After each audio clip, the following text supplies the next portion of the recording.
আমি রাত FM এ। শুনতে থাকুন। হাটে মাঠে ঘাটে গাড়িতে কিংবা বাড়িতে যে যেখান থেকে টিউন করে আছেন সবাইকে স্বাগত জানাচ্ছি এশিয়ান রেডিও 90.8 FM এ রাত 11টা বেজে 59 মঙ্গলবার। আর শুরু হয়ে গেল ভৌতিক 90.8 উইথ আর যে কনক অ্যান্ড ফিরোজ খান। ঠিক এই মুহূর্তে চাইলেই আপনি কিন্তু আমাদের সাথে 2 পর্যন্ত থাকার সিদ্ধান্ত নিতে পারেন, বিকজ শীতের এই কনকনে রাতটায় আপনার জন্য আমরা আজকে সাজিয়েছি রাত 2 পর্যন্ত কিছু হরর মোমেন্ট, যে মোমেন্টগুলোতে শুধুই আপনার জন্য থাকছে কিছু চমৎকার গল্প, যে গল্পগুলো সত্যিকার অর্থের সত্য গল্প, কিংবা নিজের সাথে ঘটেছে কিংবা অন্য কারোর সাথে ঘটেছে সেরকমের গল্প, যে গল্পগুলো অন্য কোথাও অন্য কোনো বইয়ে আপনি কিংবা অন্য কোনো রেডিও স্টেশনে পাননি। অবশ্যই চাইলেই আপনি আমাদের সাথে এই গল্পগুলো কেমন লাগছে সেটা জানানোর জন্য আমাদেরকে SMS করতে পারেন। SMS করতে হলে মোবাইলের মেসেজ অপশনে যান, গিয়ে প্রথমে লিখুন AR স্পেস আপনার নাম স্পেস আপনার লোকেশন স্পেস আপনার কথাবার্তাগুলো লিখে পাঠিয়ে দিবেন 2323 এই নাম্বারটিতে। রয়েছে ফেসবুক, আমরা আছি আপনার সাথে। ফেসবুক মাধ্যম রয়েছে, চাইলে কিন্তু facebook.com/asianradio সেই ঠিকানায় চলে গিয়ে সেখানে আপনার মন্তব্যগুলো আপনি জানিয়ে দিতে পারেন।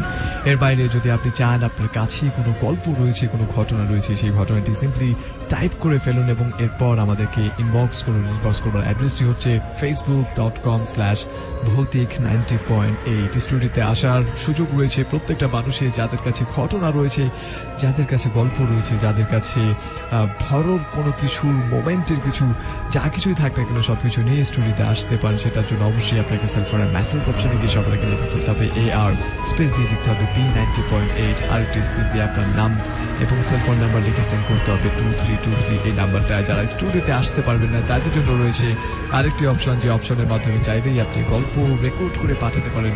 আমরা চেষ্টা করব সেই গল্পটি অনলাইন করবার জন্য। সেটার জন্য একটি ইমেইল অ্যাড্রেস রয়েছে, যে অ্যাড্রেসটি হচ্ছে ভৌতিক908@gmail.com। আরেকটিবার আপনাদেরকে রিপিট করে বলছি, ভৌতিক908@90.8 যেটা স্পেলিংটা হচ্ছে BHOUTIK 90.8@gmail.com।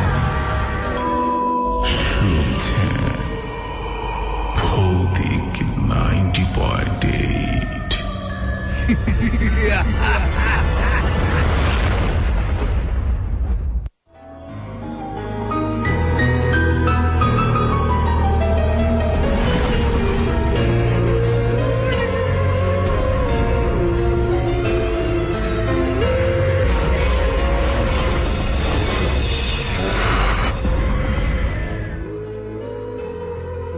আসসালামু আলাইকুম।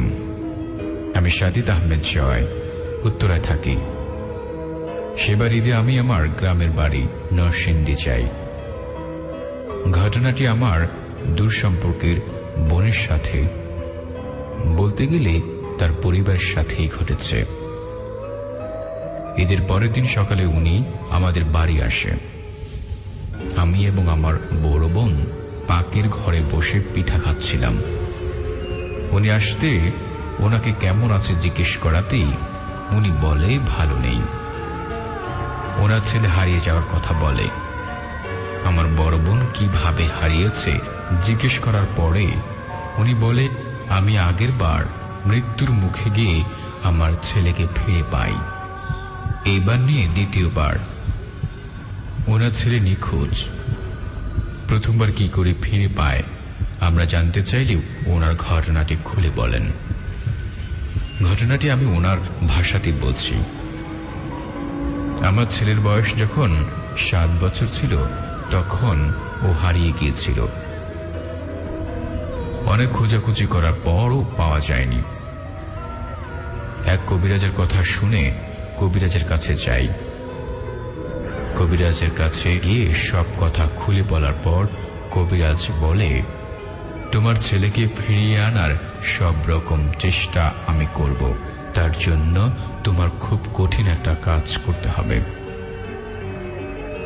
আমি আমার ছেলেকে ফিরে পাওয়ার জন্য সব রকম কষ্ট, সব রকম চেষ্টা আমি করতে রাজি। কবিরাজ তখন তাকে বললেন, তোমাকে কবর থেকে মরা মানুষের কাফনের কাপড়ের টুকরা এনে দিতে হবে মাঝরাতে কবর থেকে। মাঝরাতে অর্থাৎ ফজরের আজানের আগে। কবিরাজ আমাকে বলে দিলেন আমার সাথে কি কি নিয়ে যেতে হবে। আর কবিরাজ আমাকে বললেন, তুমি ডরাবে না, আর ফিরে আসার সময় পেছনে ফিরবে না। কবিরাজের কাছ থেকে আসার পর আজ রাতেই কাফনের কাপড় আনবো বলে সিদ্ধান্ত নিলাম। তার জন্য আমি একটা কবর ঠিক করলাম, ওই কবরেই আমি যাব। রাতেই কবিরাজের কথা মতন একটা মাটির পাতিল, তার মধ্যে কবিরাজের দেওয়া তাবিজ রেখে একটা হারিকেন নিয়ে কবরের উদ্দেশ্যে রওনা দিলাম। তারপর আমি সেই মধ্যরাতেই কবরস্থানে গিয়ে পৌঁছালাম। পাতিলের মধ্যেই কবিরাজের দেওয়া তাবিজ রাখি, একটা হারিকেন নিয়ে যাই। কবরের কাছে গিয়ে কবিরাজের কথা মতো পাতিলটা কবরের মাথার সামনে রাখি। মাটিতে কবর খোঁড়ার জন্য মাটিতে কূপ দেই। তখন দেখি কবরের মাথার বরাবর একটু সামনে একটা সাদা জুব্বা পরা, মাথা সাদা পাগড়ি, সাদা দাড়ি, কে যেন ওই জায়গাটা দাঁড়িয়ে আছে। জায়গাটা একদম আলোকিত হয়ে গেছে। আমি হঠাৎ ওনাকে দেখে একটু ভয় পেয়ে যাই। ভয়ে ভয়ে কোমর থেকে শাড়ির গিট খুলে মাথায় কাপড় দিয়ে তাকে সালাম জানাই, আসসালামু আলাইকুম। উনি সালামের উত্তর নেন। আমি চোখের পলক ফেলতে না ফেলতেই দেখি উনি নেই। তারপরে আমার যেন কেমন কেমন লাগছিল। আমি সেখান থেকে আর কবর না খুঁড়ে অবশেষে বাড়ি চলে আসি। পরের দিন কবিরাজের কাছে গিয়ে সব কথা খুলে বলি। উনি বলে, তুমি ভালো করেছ, ওই কবর না খুঁড়ে, ওই কবরটা কোনো নেক লোকের কবর হবে। তার 2 দিন পরে আমি আবার অন্য একটা কবর খুঁড়তে চাই। সবকিছু আগে নিয়মে রেখে আমি হারিকেনটা আমার সাথে রাখি। আর যখন কবর খোঁড়া শুরু করি তখন শুনি কে যেন একটা মোটা স্বরে কাঁদছে। আমি ওদিকে না তাকিয়ে কবর খুঁড়ছিলাম। হঠাৎ দেখি আমার সামনে 5টা কুকুর। আমি দেখে একটু ভয় পেয়ে যাই। দেখি কুকুরগুলো লেজ নাড়ছে, আর প্রত্যেকটার 2টা করে পা আমার দিকে এমন ভাবে তাকিয়ে রয়েছে যেন একটু পরেই আমাকে কামড় দিতে আসবে। একটু পরে দেখি সেই কুকুরগুলো আবার নেই। এর কিছুক্ষণ পরে দেখি কলা গাছের পাতার উপর বেয়ে বেয়ে সাদা শাড়ি পরা, লম্বা চুলে মুখ ঢাকা এক মহিলা একবার কাঁদছে আর একবার হাসছে। এই দেখে আমি অনেক ভয় পেয়ে যাই। তার দিকে না তাকিয়ে আমি আমার কাজ করছিলাম। ভয়ে আমার শরীর দিয়ে ঘাম পড়ছিল। এর একটু পরে দেখি সেই মহিলাটির মাথায় কোনো চুল নেই। মহিলার এক সাইডের গালের মাংস ঝলসানো, কোনো চোখ নেই। এটা দেখে আমি আরো ভয় পেয়ে যাই। ওই ভয়ঙ্কর চেহারার মহিলাটার মোটা গলার সুরে আমাকে বলতে লাগলো, ওই তোর চুল, তোর চোখ আমারে দিয়ে দে।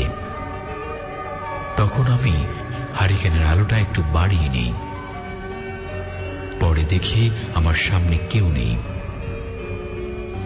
অবশেষে যখন আমি লাশের পরন থেকে এক টুকরো কাপড় কাটতে নেই, তারপরে আবার মাটি দিয়ে কবর ভরার সময় দেখি ওই মহিলা নিজের হাতে নিজের হাত কামড়িয়ে খাচ্ছে। ওই কুকুরগুলো তার হাত পা কামড়িয়ে কামড়িয়ে খাচ্ছে। অবশেষে যখন আমার সব কাজ শেষ হলো, যখন আমি এসে পড়ব, তখন দেখি আমার সাইডে আরো একটি গলা কাটা ঘোড়া, গলা দিয়ে অজরে রক্ত পড়ছে।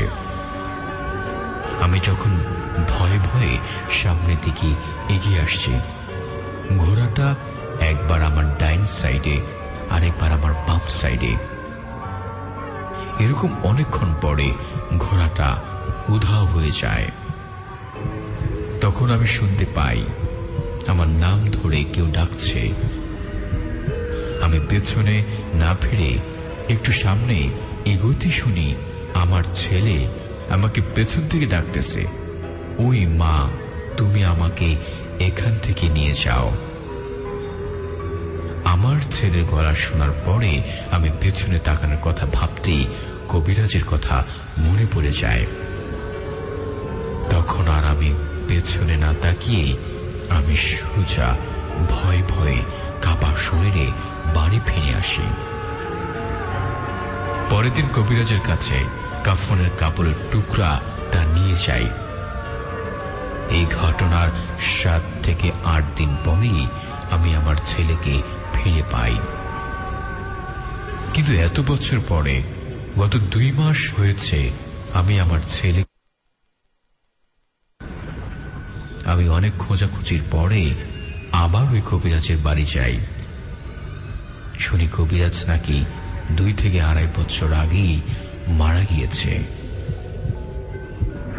উনি হয়তো বেঁচে থাকলে হয়তো আমার ছেলেকে পাওয়ার আশা করতে পারতাম। এখন আমি নিরুপায়। কি করব, কিভাবে আমার ছেলেকে ফিরে পাব? ভাইয়া, এই ছিল ওনার ঘটনা। ভালো লাগলে পড়ে শোনাবেন।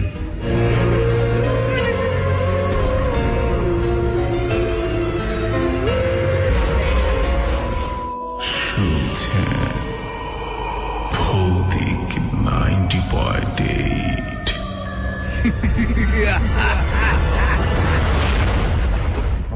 শুনছেন ভৌতিক 90.8। প্রথম ঘটনাটা আমরা শুনে ফেললাম। এমন চমৎকার ঘটনা যদি আপনার কাছে থেকে থাকে তাহলে অবশ্যই সেই ঘটনাটা আপনি লিখে ফেলবেন। লিখে সবার আগে যেটা করবেন, চলে যাবেন facebook.com/ভৌতিক90.8 সেই পেজে, এবং সেই পেজ থেকে কিন্তু চাইলেই আপনি আমাদেরকে ইনবক্স করে দিতে পারেন সেই ঘটনাটা। আমরা চেষ্টা করবো ফিরোজ খানের কণ্ঠে শোনার জন্য। এই মুহূর্তে SMS এবং ফেসবুক মাধ্যমে আপনি জানান আপনার মন্তব্য। আপনার কাছে কেমন লাগছে গল্পগুলো, সত্য নাকি মিথ্যা, কোনটা বিশ্বাসযোগ্য, কোনটার মধ্যে বেশ কিছু রসকস মাখিয়ে তারপর পাঠানো হয়েছে আমাদের ক্ষেত্রে, সেই কথাবার্তাগুলো আপনাদেরকে লিখে পাঠান। দুইটি নাম্বারটা খোলা রয়েছে ফেসবুক মাধ্যম facebook.com/Asian Radio। এই ঠিকানা আমাদেরকে অনেকে লিখে ফেলেছেন। লিখেছেন তৌফিক, তিনি বলছেন যে প্রচার হলো এবং তার ঘটনা ছিল এটা, কিন্তু ব্ল্যাক ম্যাজিক সাধারণত ঘটনাটা লিখে দিলেন। Thank you so much.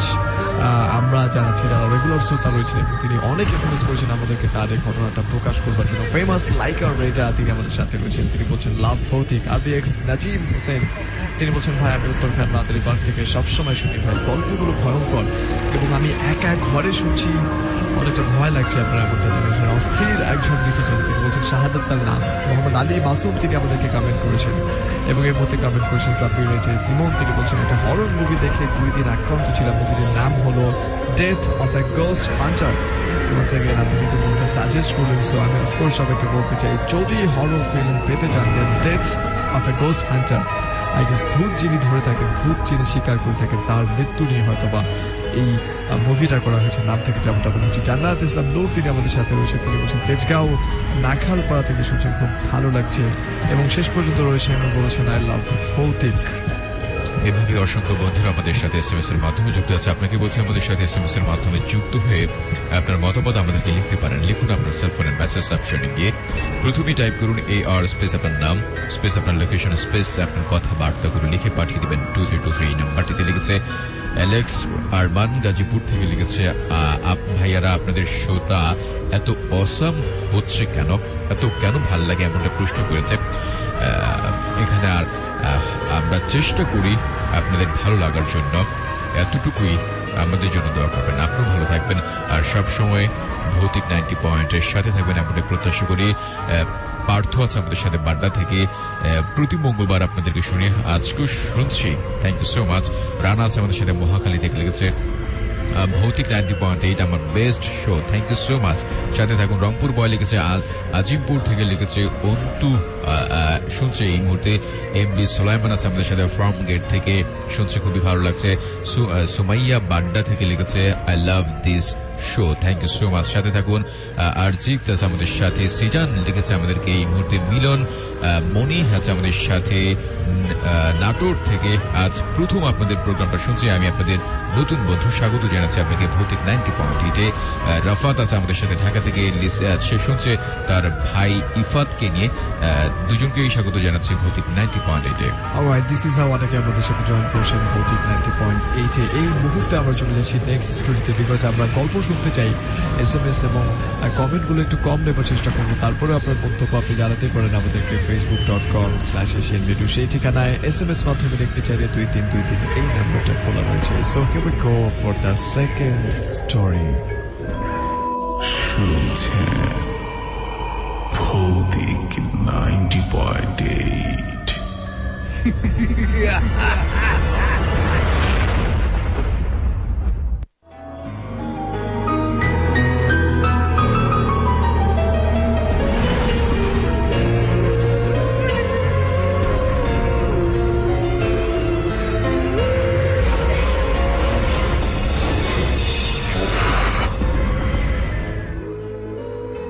আসসালামু আলাইকুম।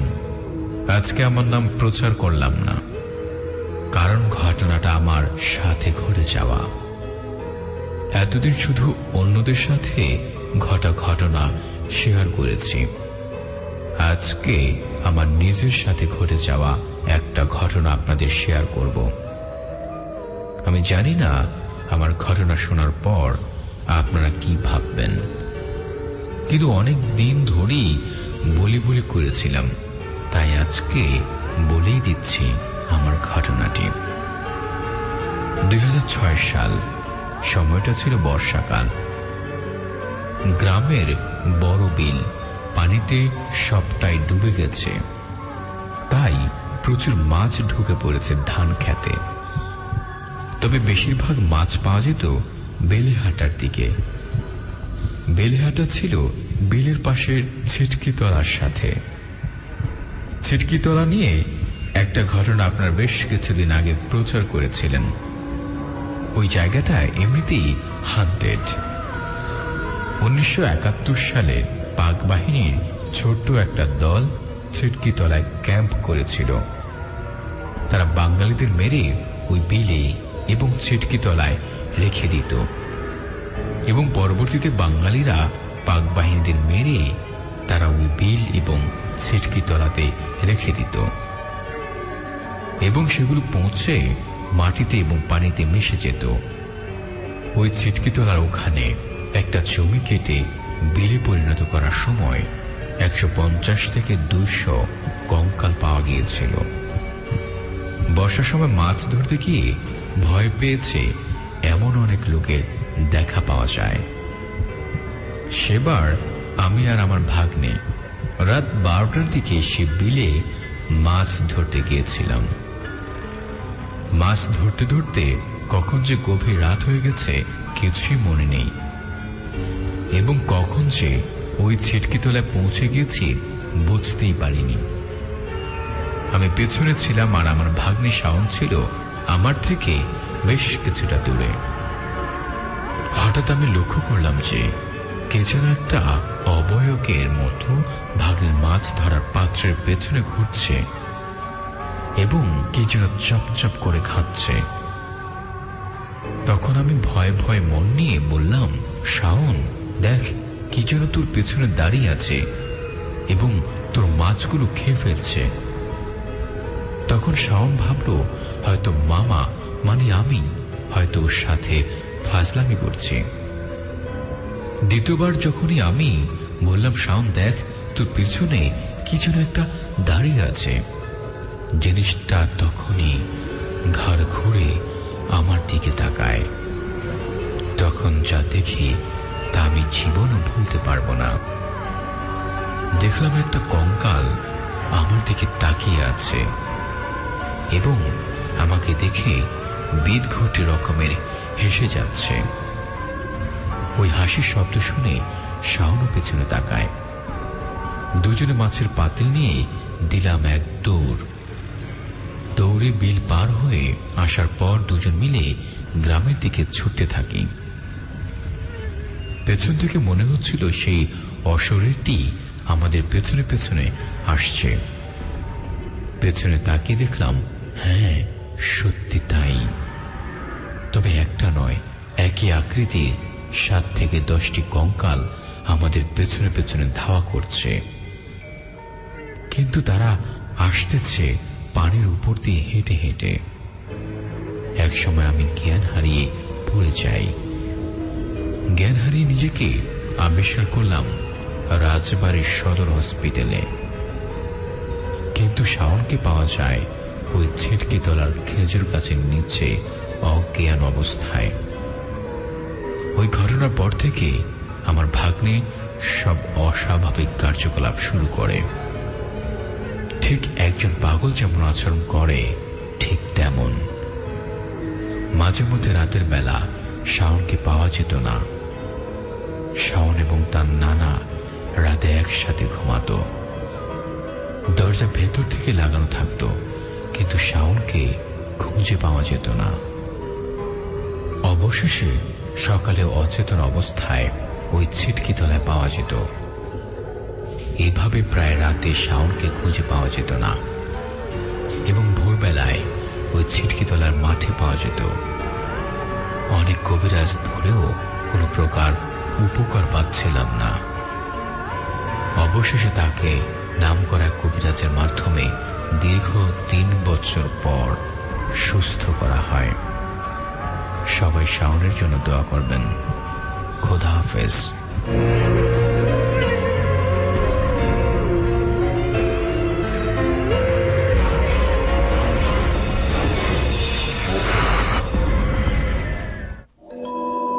শুনছেন ভৌতিক 90.8।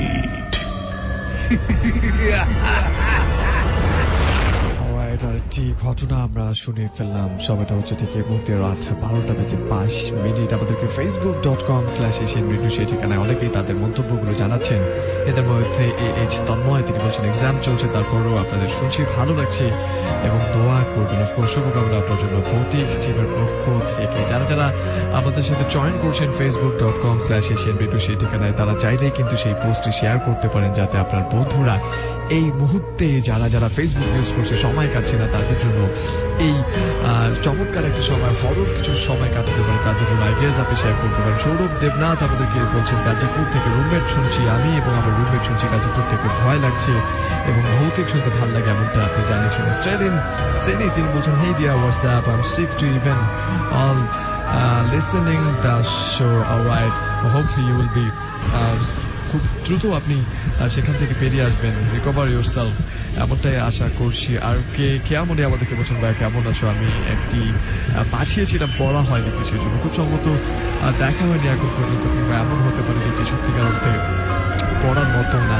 দ্যাটস ওয়াই এমনটা হয়েছে। কথা বন্ধু দিবাজ আর নিফরাজ আমাদেরকে কমেন্ট করেছেন, বলছেন আমি নোয়াখালী হাতিয়া নিঝুম দ্বীপ থেকে শুনছি। আমি প্রথম ডাউনলোড করে শুনতাম, কারণ আমাদের এখানে FM 90.8 শোনা যায় না, তাই এখন থেকে অনলাইন থেকে শুনছি এবং চরম ভয় লাগছে। ধন্যবাদ এশিয়ান রেডিওকে, আমি প্রতি মঙ্গলবারই শুনি, অসাধারণ একটা শো।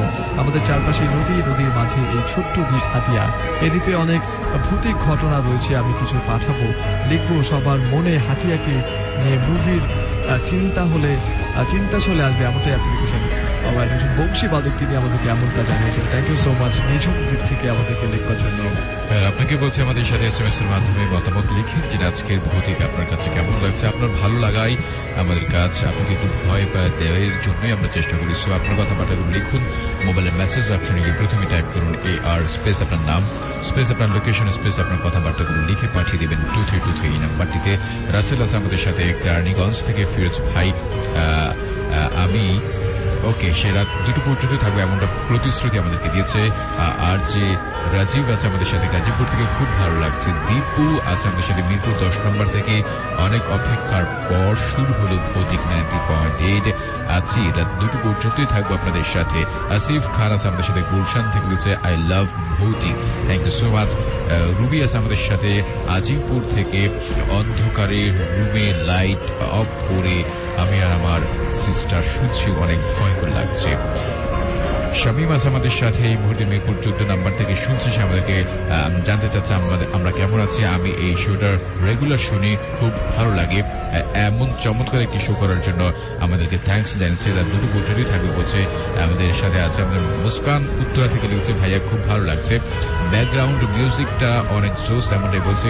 আর ভৌতিক এসে অনেক বেশি ভালোবাসা আমাদের লিখেছে। এভাবে অনেক বন্ধুরা আমাদের সাথে এই মুহূর্তে SMS এর মাধ্যমে যুক্ত আছে। আপনিও আমাদের সাথে যুক্ত হতে পারেন। facebook.com/Asian Radio সেই ঠিকানায় চাইলে কিন্তু কমেন্ট করতে পারেন। আর যদি কোনো ঘটনা আপনি লিখে পাঠাতে চান তাদের মতো করে, অবশ্যই সেক্ষেত্রে আপনাকে চলে যেতে হবে facebook.com/Bhautik90.8। এর বাইরে যারা আমাদেরকে স্টুডিওতে এসে ঘটনা শেয়ার করতে চান, এয়ার লিখে স্পেস দিতে লিখতে হবে B90.8। আর একটি স্পেসে আপনার নাম, ঠিকানা, সেলফোন নাম্বার লিখে সেন্ড করতে হবে 2323। এই নাম্বারটায় যারা ঘটনা রেকর্ড করে পাঠাচ্ছেন তাদেরকে বলছি, ঘটনা রেকর্ড করবেন অবশ্যই এমন কোনো জায়গায় যেখান থেকে কোনো শব্দ তৈরি হবে না এবং সুন্দরভাবে প্রত্যেকটা ওয়ার্ড বোঝা যাবে, এমন কোনো জায়গা থেকে সেই ঘটনাটা রেকর্ড করে আমাদেরকে ইমেইল করতে পারেন bhautik90.8@gmail.com।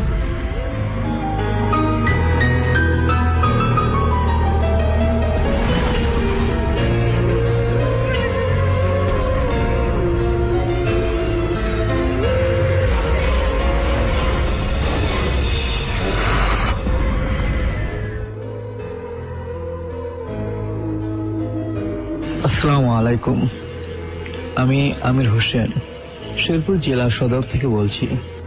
প্রথমত আমি নিজে ভূতে বিশ্বাসী নয় বা ভূতে বিশ্বাস করি না, কিন্তু এই রহস্যময় পৃথিবীতে প্রতিনিয়ত যখন এসব ঘটনা অহরহ ঘটেই চলছে, তখন আর অবিশ্বাস্য বলে কিছু থাকে না। যাই হোক, তারপর মনের সন্দেহ থেকেই থাকে, কারণ যে পর্যন্ত এসব ঘটনা আমার নিজের সাথে না ঘটে। যাই হোক, একটা ভিন্ন ধর্মের ঘটনা আজকে আমি আপনাদের মাঝে শেয়ার করতে যাচ্ছি। ঘটনাটি আমার এক প্রতিবেশীর কাছ থেকে শোনা। ঘটনাটি তার সাথে প্রায় 35 বছর আগে ঘটে। প্রতিবেশী ছিল দরিদ্র। যাই হোক, দরিদ্রতার কারণে তাকে জীবিকা নির্বাহ করতে হতো, তাই তিনি আইসক্রিম বিক্রির পেশাটা বেছে নিলেন। তার সাথে যখন ঘটনাটা ঘটে তখন তিনি আইসক্রিম বিক্রি করতেন। আর তখনকার আইসক্রিম বিক্রির পদ্ধতিতে ছিল সনাতন। যেমন সনাতন বলতে আইসক্রিম পটে করে, আইসক্রিম পট কাঁধে ঝুলিয়ে পাড়ায় ঘুরে আইসক্রিম বিক্রি করতো। তখনকার ভ্যান গাড়ি অথবা অন্য কোনো উপায়ে আইসক্রিম বিক্রি হতো না। যাই হোক, এটাই একমাত্র উপায় ছিল আইসক্রিম বিক্রি। আর এভাবেই তিনি আইসক্রিম বিক্রি করতেন।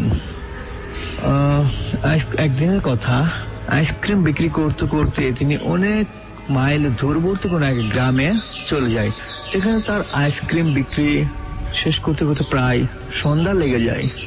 সন্ধ্যা লাগার পর এখন সে বাড়ি ফিরবে, চিন্তা ভাবনা করতেছে সে বাড়ি ফিরবে, কারণ আইসক্রিম বিক্রি তার শেষ হয়েছে।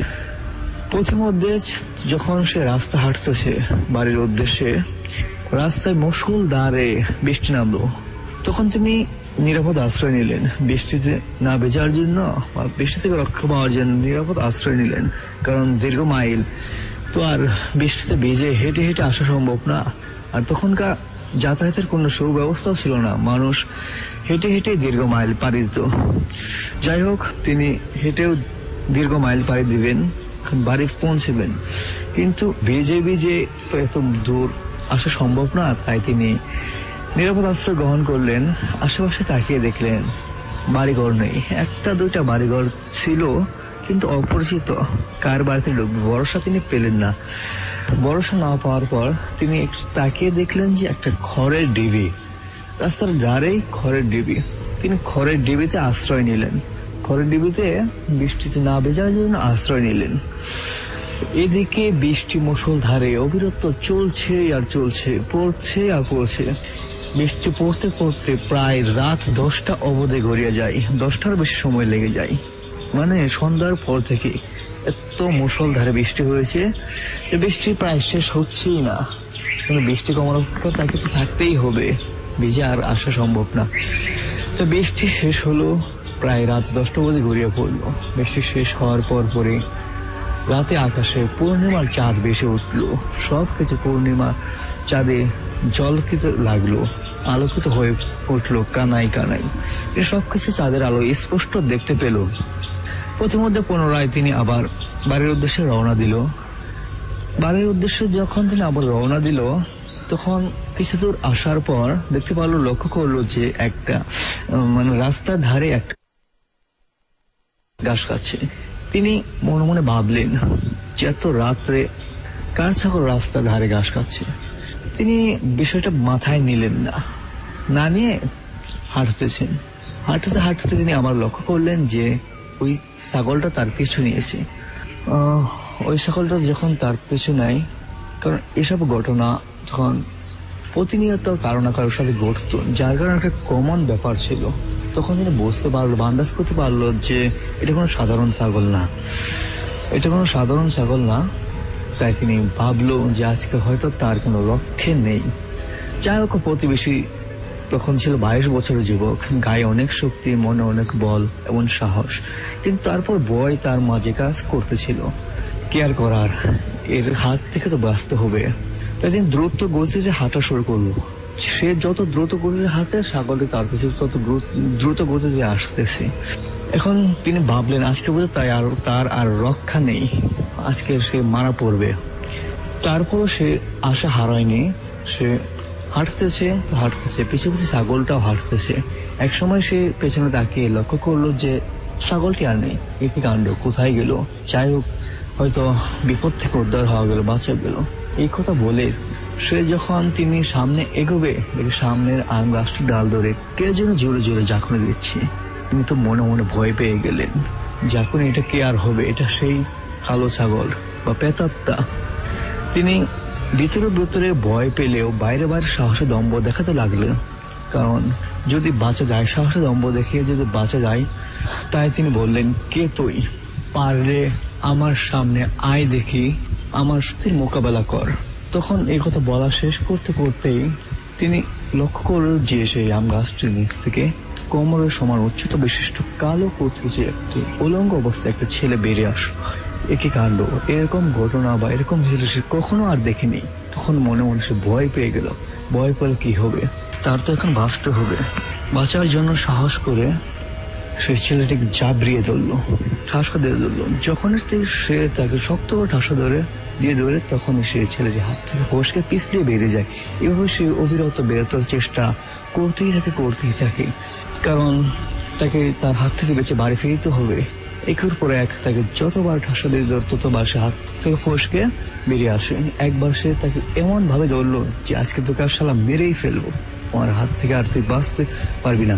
এভাবে আবার যখন জোরে ঠাসা দিল, আবার একই কাণ্ড, একই ঘটনা ঘটে, একই সেম, সে হাত থেকে ফসকে বাইরে হয়ে আসে। এবার তিনি অবিরত রাতভর ব্যর্থ চেষ্টা চালিয়ে গেলেন, বাঁচানোর জন্য ব্যর্থ চেষ্টা চালিয়ে গেলেন, নিজেকে রক্ষা করার জন্য। এদিকে সেই প্রেতাত্মা বা পেত্নির সাথে মারামারি করতে করতে তার শরীরও লালায় পরিপূর্ণ হয়ে গেল, তার শরীরও পিচ্ছিল হয়ে গেল।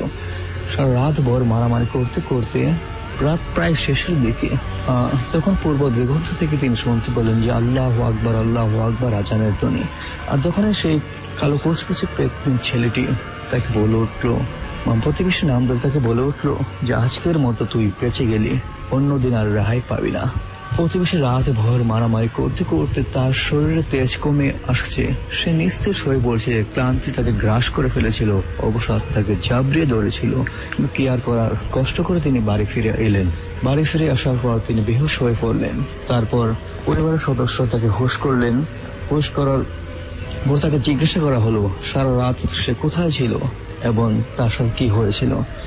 হুঁশ হওয়ার পর প্রতিবেশী তখন তার সম্পূর্ণ ঘটনা বর্ণনা করলেন তাদের কাছে, এবং পরিবারের সদস্যরা তাকে গরম পানিতে গোসল করালেন।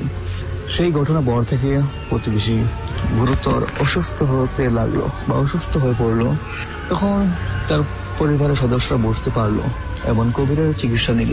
চিকিৎসা নেওয়ার পর তিনি মোটামুটি সুস্থ হয়ে পড়লেন, মোটামুটি ধীরে ধীরে সুস্থ হলেন। তারপর থেকে তার পরিবারের সদস্যরা তাকে এই পেশা ছেড়ে দিতে বললেন। আর পেশা ছেড়ে দেওয়ার পর তিনি রাত বিরেতে আর বের হতেন না। রাত বিরেতে বের না হওয়ার পর তার এসব ঘটনা আর কখনো ঘটেনি। বা এই ছিল আমার ঘটনা।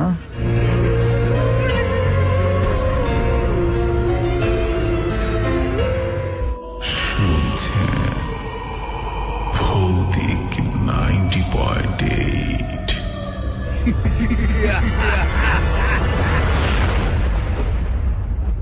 ইমেইলের মাধ্যমে কালেক্ট করা ঘটনা আমরা শুনলাম। এরকম ঘটনা যদি আপনার কাছে থেকে থাকে তাহলে অবশ্যই আপনি সেটি রেকর্ড করে আমাদের কাছে পাঠিয়ে দিতে পারেন ভৌতিক 90.8 টিম মেম্বারদের কাছে। সেটার জন্য আপনাকে সুন্দর একটি রেকর্ডেবল ডিভাইস লাগবে, যে ডিভাইসটার মাধ্যমে অবশ্যই আপনি রেকর্ড করে এবং সুন্দরভাবে লাউড স্পষ্টভাবে প্রত্যেকটি শব্দ যদি বলে দেন সেটা আরো একটু বেশি ভালো হয় আমাদের জন্য এবং আপনার জন্য। RDX নাজিম হোসেন তিনি বলছেন, ভাই আমি উত্তর খান মাদার বাড়ি থেকে সবসময় শুনি, ভাই আমার ভৌতিক শুনতে অনেক ভয় লাগে। আবার শুনতে থাকুন। তারপরেও রয়েছেন আমার সাথে জান্নাতুল ইসলাম নূর, তিনি বলছেন, ভাই আমি তেজগাঁও নাখালপাড়া থেকে আপনাদেরকে শুনছি। রয়েছেন আমাদের সাথে শেখ লিমন, তিনি বলছেন কুড়িগ্রাম নাগেশ্বরী থেকে সবসময় শুনি, ভাই আমার ভৌতিক শুনতে অনেক ভয় লাগে। এত দূর থেকে আপনি শুনছেন, আপনাকে অসংখ্য ধন্যবাদ জানাচ্ছি। তাসফিয়া অর্নি তিনি বলছেন, স্টোরিগুলো দিনের পর দিন আরো বেশি জোশ হচ্ছে, কালেকশন গুলো ভালো, তোমাদের বেস্ট অফ লাক, অনেক দূর এগিয়ে যাও। অসংখ্য ধন্যবাদ আপনাকে ভাই, আমাদেরকে এতটুকু ভালো লাগে আমাদের ভেতরে তৈরি করবার জন্য। সাব্বির HS ইমন তিনি বলছেন, ভাইয়া JSC এক্সাম শেষ করার পর আপনাদের শো শুনতে খুব ভালো লাগে, কারণ মা বকা দিয়ে থাকেন না। It's a good news for us, এবং অফকোর্স আপনার জন্য এটা একটু গুড নিউজ, বিকজ আপনি একসাথে আমাদের সাথে কানেক্টেড থাকতে পারছেন। হোপফুলি আপনি এই শীতের কনকনে রাতটায় আমাদেরকে ভীষণ রকমের এনজয় করছেন, বিকজ আমরা সব কনকনে হরর স্টোরি নিয়ে আপনাদের সামনে উপস্থিত হয়েছি। 2টো পর্যন্ত থাকবো। MD মুকাদ্দাস তিনি বলছেন, ভাই আমি একা শুয়ে শুনছি, ভয় পাচ্ছি এবং এই শো শোনার জন্য 1 সপ্তাহ পর্যন্ত অপেক্ষা করে থাকি। শামসুদ্দিন হোসেন তিনি বলছেন, আইসক্রিমের স্টোরিটা এরকম মনে হচ্ছে আপনার কাছে, it's wrong, I really don't know এটা প্রত্যেকে নেওয়া হয়েছে। SM আরিফিন তিনি বলছেন, ভাই আমার SMS কসবা চারগাছ গ্রাম থেকে শুনি, আমার ভৌতিক শুনতে অনেক ভয় লাগে। আর কসবা থেকে আপনি শুনছেন, এটাই ছিল আপনার মূল কথা। এবং এমনি করে যারা যারা আমাদেরকে এই মুহূর্তে কমেন্ট করতে চান, তারা কমেন্ট করতে চাইলে অবশ্যই চলে যাবেন facebook.com/asian radio, সেই ঠিকানায়। আশরাফুল শাহরিয়ার তিনি বলছেন, মামার কাছ থেকে শুনেছি এই গল্পটি যখন মনে হয় আমার সারা শরীর ভয়ে কেঁপে ওঠে। অলরাইট, আপনি সেই গল্পটা বরং কমেন্টে না দিয়ে আপনি বরং চেষ্টা করুন সেই গল্পটা আমাদেরকে ইনবক্স করবার জন্য। ইনবক্সের অ্যাড্রেসটি হচ্ছে facebook.com/ভৌতিক90.8। আর আমরা চাই আপনি আমাদের সাথে SMS এর মাধ্যমে যুক্ত হবেন, লিখবেন আপনার মতামত। আজকের ভৌতিক আপনার কাছে কেমন লাগছে, ভয় লাগছে নাকি ভয় লাগছে না, কোন ব্যাপারটা করলে আরো বেশি আপনার কাছে ভালো লাগবে, আরো বেশি স্ট্যান্ডার্ড হবে আপনি মনে করেন, সেই কথাবার্তাগুলো লিখে পাঠাতে পারেন। লিখুন আপনার মোবাইলের মেসেজ অপশনে গিয়ে প্রথমে টাইপ করুন AR স্পেস আপনার নাম স্পেস আপনার লোকেশন স্পেস আপনার কথাবার্তাগুলো লিখে পাঠিয়ে দিবেন 2323 এই নাম্বারটিতে। আমরা আছি আপনার সাথে রাত 2টো পর্যন্ত। মমিন প্রধান আছে আমাদের সাথে ফ্রম গাজীপুর থেকে লিখেছে, আমি আর আমার ভাই রুবেল শুনছি, খুবই ভয় পাচ্ছি আমরা। মাসুম দেবরা রসুল নগর থেকে শুনছি, ভাইয়া আমি আর আমার বন্ধু সাগর, তুষার, ইমরান, শান্ত অনেকেই মিলে শুনছি। থ্যাংক ইউ সো মাচ, সবাইকে স্বাগত জানাচ্ছি ভৌতিক 90.8। রুমান বিন ইসলাম নারায়ণগঞ্জ থেকে লিখেছে, এই প্রথম এই প্রোগ্রাম খুব ভালো লাগে, আপনাদের উপস্থাপনা খুব সুন্দর। Thank you so much. আমাদের সাথে আছে শান্ত বাড্ডা থেকে বলছি, ভাইয়া কেমন আছে জানতে চাচ্ছে, সে সব সময় শুনে আমাদের। ওকে, ঠিক আছে। উত্তরা থেকে আমাদের সাথে আছে জান্নাত, সে ক্লাস 7-এ পড়ে, তারপর আমাদেরকে শুনছে, আমাদের স্টোরিগুলি তার ভাল লাগছে। ফরহাদ আছে আমার সাথে, অনেক ভয় লাগছে আপনাদের স্টোরিগুলি শুনে। রাকিব আছে আমাদের সাথে, রেহান শুনছে আমাদের এই মুহূর্তে। সুবন আমাদের সাথে আছে রাজশাহী থেকে, আমি ভৌতিকের অনেক অনেক বড় ফ্যান, সেটাই বলছে। ওকে, প্রত্যেকটা এপিসোড সে ডাউনলোড করে শুনে, বাট আজকেই প্রথম সে লাইভ আমাদেরকে শুনছে, তাই সে খুবই এক্সাইটেড, এমনটাই লিখছে। শুভন সাথে থাকুন, সবসময় এমনটাই চাই। বেল্লাল আছে আমাদের সাথে খিলগাঁও থেকে। ওকে, গ্রেট স্টোরি এমনটা জানিয়েছে। রায়হান ডলি আমাদের সাথে আছে, তারা দুজন আমাদেরকে শুনছে। Thank you so much. SK Faisal Gazipur থেকে লিখছে, প্রথম স্টোরিটা অসাম ছিল, এমনটা লিখছে। আতিক আছে আমাদের সাথে গাজীপুর থেকে, একলা শুনছি। জাহিদ ঢাকা যাত্রাবাড়ি থেকে লিখছে, ভয় লাগছে। সুবর্ণা আমাদের সাথে আছে, সে শুনছে, ভয় পাচ্ছে। পাবনা থেকে আমাদের সাথে আছে পাবন, লিখছে সে ভয় পাচ্ছে, প্রথম গল্পটা তার ভালো লাগছে। এভাবে সাথে থাকুন, আমাদেরকে বলছে চালিয়ে যেতে। সে আমাদের সাথে আছে। মিথিল আছে আমাদের সাথে মিরপুর 6 নম্বর থেকে, ভাইয়া আমি এন্ড আমার বোন শুনছি, খুবই ভয় পাচ্ছি।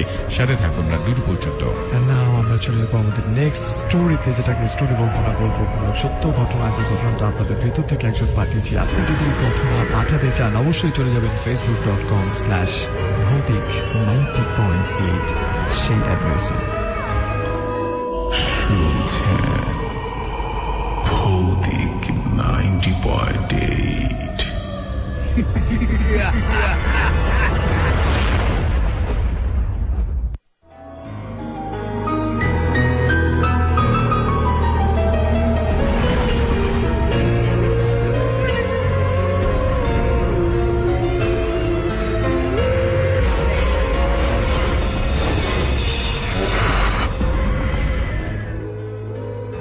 আসসালামু আলাইকুম। আমার নাম শিশির। ফেসবুকে সবাই আমাকে শিশির ভেজা নামেই চেনে। আমি জামালপুরে থাকি। আমি ভৌতিকের সবগুলো এপিসোড শুনি, একটাও মিস করি না। আমার ভৌতিকের ঘটনাগুলো খুব ভালো লাগে, কিন্তু আমি এগুলো বিশ্বাস করতাম না। গত এক সপ্তাহ আগে আমার সাথে এমন একটি ঘটনা ঘটেছে যেটা মনে হলে এখনো ভয় লাগে। সেদিন আমার ফ্রেন্ড রুবেলের গার্লফ্রেন্ডের জন্মদিন ছিল। রুবেলের গার্লফ্রেন্ডের বাড়িটা ছিল শহর থেকে একটু ভিতরে, শ্রীপুর গ্রামে। জন্মদিনের পার্টি শেষ হতে হতে রাত 12টার মতো বেজে যায়। আমরা বিদায় নিয়ে এসে পড়লাম। গ্রাম অঞ্চলে সাধারণত 7টা থেকে 8টার মতো সবাই ঘুমিয়ে পড়ে। আমরা কোনো গাড়ি পাচ্ছিলাম না, অনেক রাত হয়ে গিয়েছে, আশেপাশে কোনো মানুষও দেখতে পাচ্ছিলাম না। রুবেল বলল, চল হেঁটে কিছু দূর গেলে গাড়ি পাবো। আমরা হেঁটে রওনা হলাম। কিছু দূর যাওয়ার পর একটা ব্রিজ পেলাম। হঠাৎ করে ব্রিজের উপর থেকে একটা বিশ্রী গন্ধ পেলাম। গন্ধটা মানুষ পচলে যেমন গন্ধটা বের হয় ঠিক সেরকম। যেখানে গন্ধটা পেয়েছিলাম সেখান থেকে প্রায় আধা মাইল দূরে এসে পড়েছি, বাট গন্ধটা তখনও পাচ্ছিলাম। হঠাৎ করে ভয়ে শরীরটা ঘেমে আসছিল। গভীর রাত, আশেপাশে কাউকে দেখছি না। আমরা আরো দ্রুত হাঁটা শুরু করলাম। কেন যেন মনে হলো কে যেন আমাদের পেছনে পেছনে আসছে। গভীর রাত, মাটিতে জ্যোৎস্নার আলো, সবকিছু মনে হচ্ছিল আমার জীবনে একটি সবচেয়ে ভয়ঙ্কর কালো রাত। মাটিতে জ্যোৎস্নার আলোয় হালকা ছায়া দেখা যাচ্ছিল। আমরা হাঁটতে হাঁটতে হঠাৎ কিছু দূর যাওয়ার পর হঠাৎ লক্ষ্য করলাম আমরা মানুষ হলাম 2 জন, কিন্তু ছায়া দেখতে পাচ্ছি 3টা। আমি ভয়ে কিছু ভেবে পাচ্ছিলাম না, কি করব, কোথায় যাব। আমি দৌড় দিলাম। কিছু দূর যাওয়ার পর একটা মসজিদ পেলাম। খুব পানি পিপাসা লেগেছে। মসজিদে গিয়ে পানিটা খুলে সামনে দেখি একটা লাশ শোয়ানো। অথচ যখন আমরা পানি খেতে ঢুকি তখন কোনো লাশ ছিল না। আশেপাশে কোনো মানুষও দেখতে পেলাম না। হঠাৎ করে লাশটা উঠে বসলো। আমরা আরো ভয় পেয়ে গেলাম।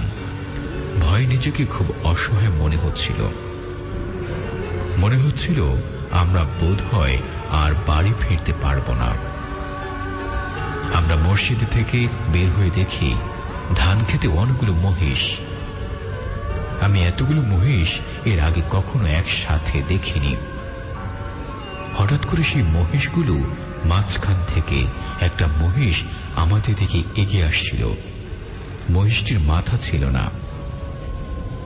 আমরা ভয়ে আবার দৌড় দিলাম। কিছু দূর যাওয়ার পর একটা রিক্সা পেলাম।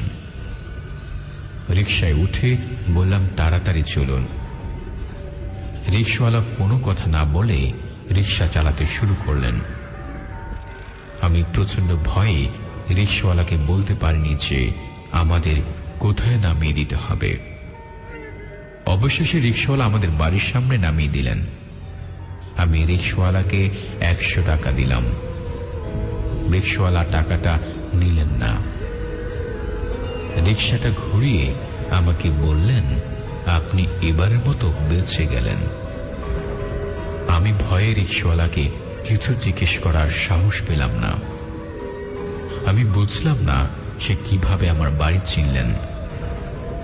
অথচ রিক্সাওয়ালাকে আমি কোথায় নিয়ে যেতে হবে কিছুই বলিনি। রুবেল তার পরের দিন সকালে ওর গার্লফ্রেন্ডের কাছে ফোন দিয়ে সব ঘটনা বলে। ওর গার্লফ্রেন্ড যেটা বলল, ওই ব্রিজের নিচে 1 মাস আগে একটা গলা পচা লাশ পাওয়া গিয়েছিল। লাশটি গলে যাওয়ায় আর দুর্গন্ধের কারণে জানাজা হয়নি। তাকে ওইভাবেই মাটি চাপা দেওয়া হয়। এরপর থেকে অনেকের সাথে এরকম ঘটনা ঘটতে থাকে। জানি না আপনারা বিশ্বাস করবেন কিনা, কিন্তু লিখেছি পুরোটাই নিজের অভিজ্ঞতা থেকে। ভাইয়া, এই ছিল আমার ঘটনা। ভালো লাগলে পড়ে শোনাবেন। সবাইকে অনেক অনেক ধন্যবাদ।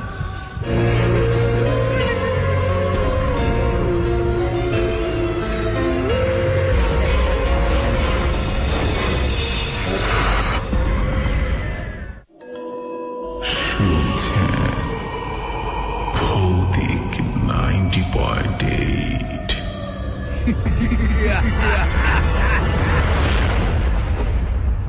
শুনছেন ভৌতিক 90.8। আমাদেরকে অনেকেই কমেন্ট করছেন, তাদের মন্তব্যগুলো জানাচ্ছেন। আপনি যদি মন্তব্য জানাতে চান তাহলে চলে যাবেন facebook.com/asianradio, সেই ঠিকানায়। গল্প একটা শুনে ফেললাম, এরকম ঘটনা যদি আপনার কাছে থাকে তাহলে অবশ্যই সেই ঘটনাটা আমাদেরকে দেখে পাঠিয়ে দিন। আমরা চেষ্টা করবো সেই ঘটনাটা ফিরোজ খানের কণ্ঠে শুনবার জন্য। facebook.com/asianradio, সেই ঠিকানায় অবশ্যই আপনি মন্তব্য জানাবেন আর ঘটনা দেখে আমাদেরকে পাঠাবেন। facebook.com/ভৌতিক90.8, সেই ঠিকানায় আমাদেরকে কমেন্ট অনেকে করছেন। যারা সাথে রয়েছেন তারা শেয়ার করতে পারেন বন্ধুরা, যাতে এই শোটা মিস না করে ফেলেন। বাকি ভাজান তিনি বলছেন, ভাই আমি আমার বন্ধু আরিফ মোহাম্মদপুর থেকে শুনছি, আমরা আরো ভয়ঙ্কর গল্প শুনতে চাই। এস এম আরিফিন আমাদের সাথে রয়েছেন মুকাদ্দাস, তিনিও আমাদেরকে শুনছেন।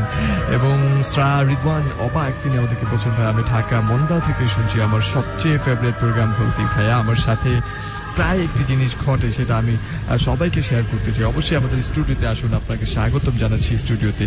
আপনার সেলফোনের মেসেজ অপশনে গিয়ে যাদের কাছে এরকম ঘটনা রয়েছে সবার আগে লিখে ফেলতে হবে AR, স্পেস দিয়ে লিখতে হবে B90.8 আর একটি স্পেস দিয়ে নিজের সেলফোন নাম্বার এবং নাম লিখে যদি সেন্ড করেন আমরা চেষ্টা করবো এখান থেকে ফোন করবার জন্য। এমপিওর বয় সাব্বির আমাদেরকে কমেন্ট করছেন, তিনি বলছেন সিরাজগঞ্জের শাহজাদপুর থেকে কবে অ্যাপ ছাড়া শুনতে পারবো, খুব ভালো লাগে ভাই শুনতে, অসংখ্য ধন্যবাদ রয়েছেন। এমডি মনিরুল ইসলাম আমাদের সাথে রয়েছেন চিটাগাং সন্দ্বীপ থেকে, আমি আগে শুনতাম বাট কিছুদিন ধরে শুনছি না, তারপর থেকে আর শোনাও হয় না, আজ আবার নতুন করে শুনছি। একদম চিটাগাং এর সন্দ্বীপ, বাংলাদেশের বাইরে যেটাকে বলা যেতে পারে, এত দূর থেকে আমাদেরকে শুনতেন, অবাক করা একটা ব্যাপার ভাই। থ্যাংক ইউ জানাচ্ছি আপনাকে, আপনার কাছে সত্যি কৃতজ্ঞতা জ্ঞাপন করছি। ফ্রেন্ডস উজ্জ্বল হাসান আমাদেরকে শুনছে, তিনি বলছেন আবার থেকে শুনছি, খুব ভালো লাগছে। আমি উজ্জ্বল নাম, আমার নাম আশিক আর সজীব মিলে আপনারা আমাদেরকে শুনছেন। আমরা বেশ কিছু SMS পড়ে নিতে চাই। আপনাদেরকে বলছি আমাদের সাথে আপনি ফেসবুকের মতো SMS এর মাধ্যমে যুক্ত হতে পারেন, লিখতে পারেন আপনার মতামত। আমরা প্রত্যাশা করি আপনার মতামত অন্তত আমাদের কাছে লিখে পাঠাবেন। লিখুন আপনার সেলফোনের মেসেজ অপশনে গিয়ে প্রথমে টাইপ করুন AR স্পেস আপনার নাম স্পেস আপনার লোকেশন স্পেস আপনার কথাবার্তাগুলো লিখে পাঠিয়ে দিবেন 2323 নাম্বারটিতে। লিখেছে বাশার আমাদের সাথে আছে, সে তার বন্ধুকে নিয়ে আমাদেরকে শুনছে, খুবই ভয় পাচ্ছে।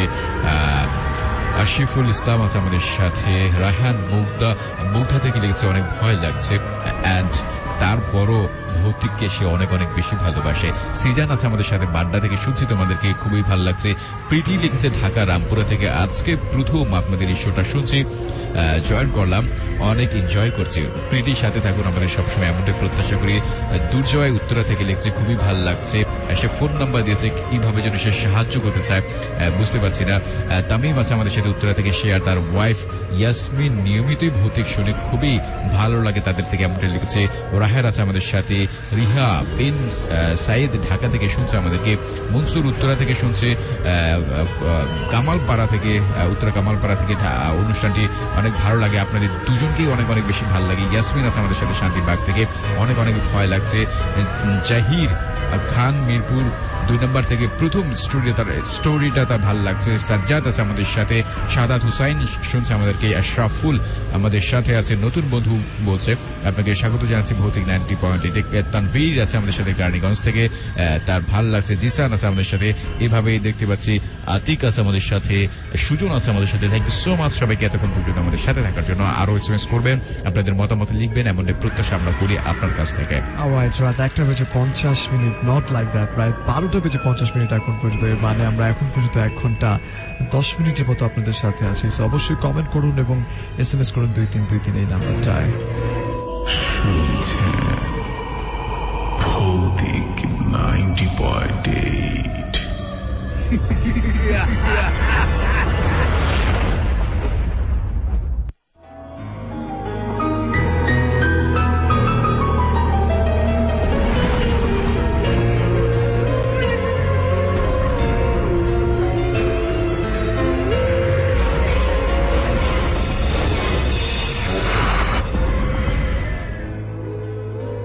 আসসালামু আলাইকুম। আমি কেয়া। আমি ঢাকায় যে বাসায় থাকি, বাসাটা বেশি ভালো না, টিন শেডের বাসা। তাই আব্বু বাসা খুঁজতে থাকে। বাসা খোঁজার জন্য আমার ফুপুকেও সাহায্য করতে বলা হয়। আমার ফুপু একটা বাসা পছন্দ করে। বাসাটার ভাড়া 15,000 থেকে 10,000 টাকা করা হয়েছে। কিন্তু বাসাতে যারা ছিলেন তারা নাকি থাকতে পারতেন না। সকালে এসে বিকেলে চলে যেতেন। বলাই বাহুল্য যে অত্র বাড়িতে 2 বোন ছিল। এক বোন অন্য বোনকে মেরে নিচে গলা ফাঁসি দেয়, আর তাদের আত্মা বাড়িতে ঘোরাফেরা করছে।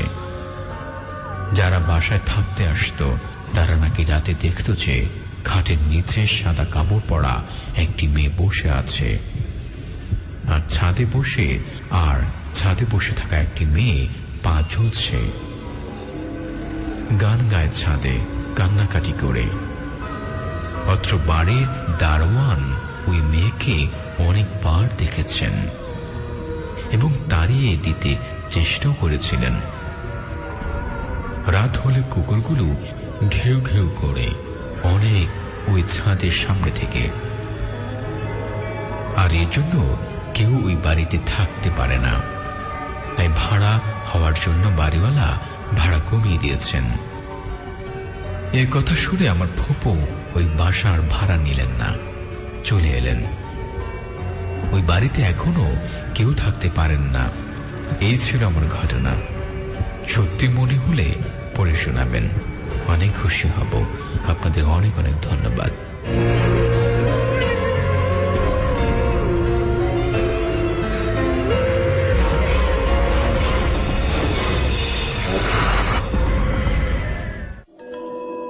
শুনছেন ভৌতিক 90.8।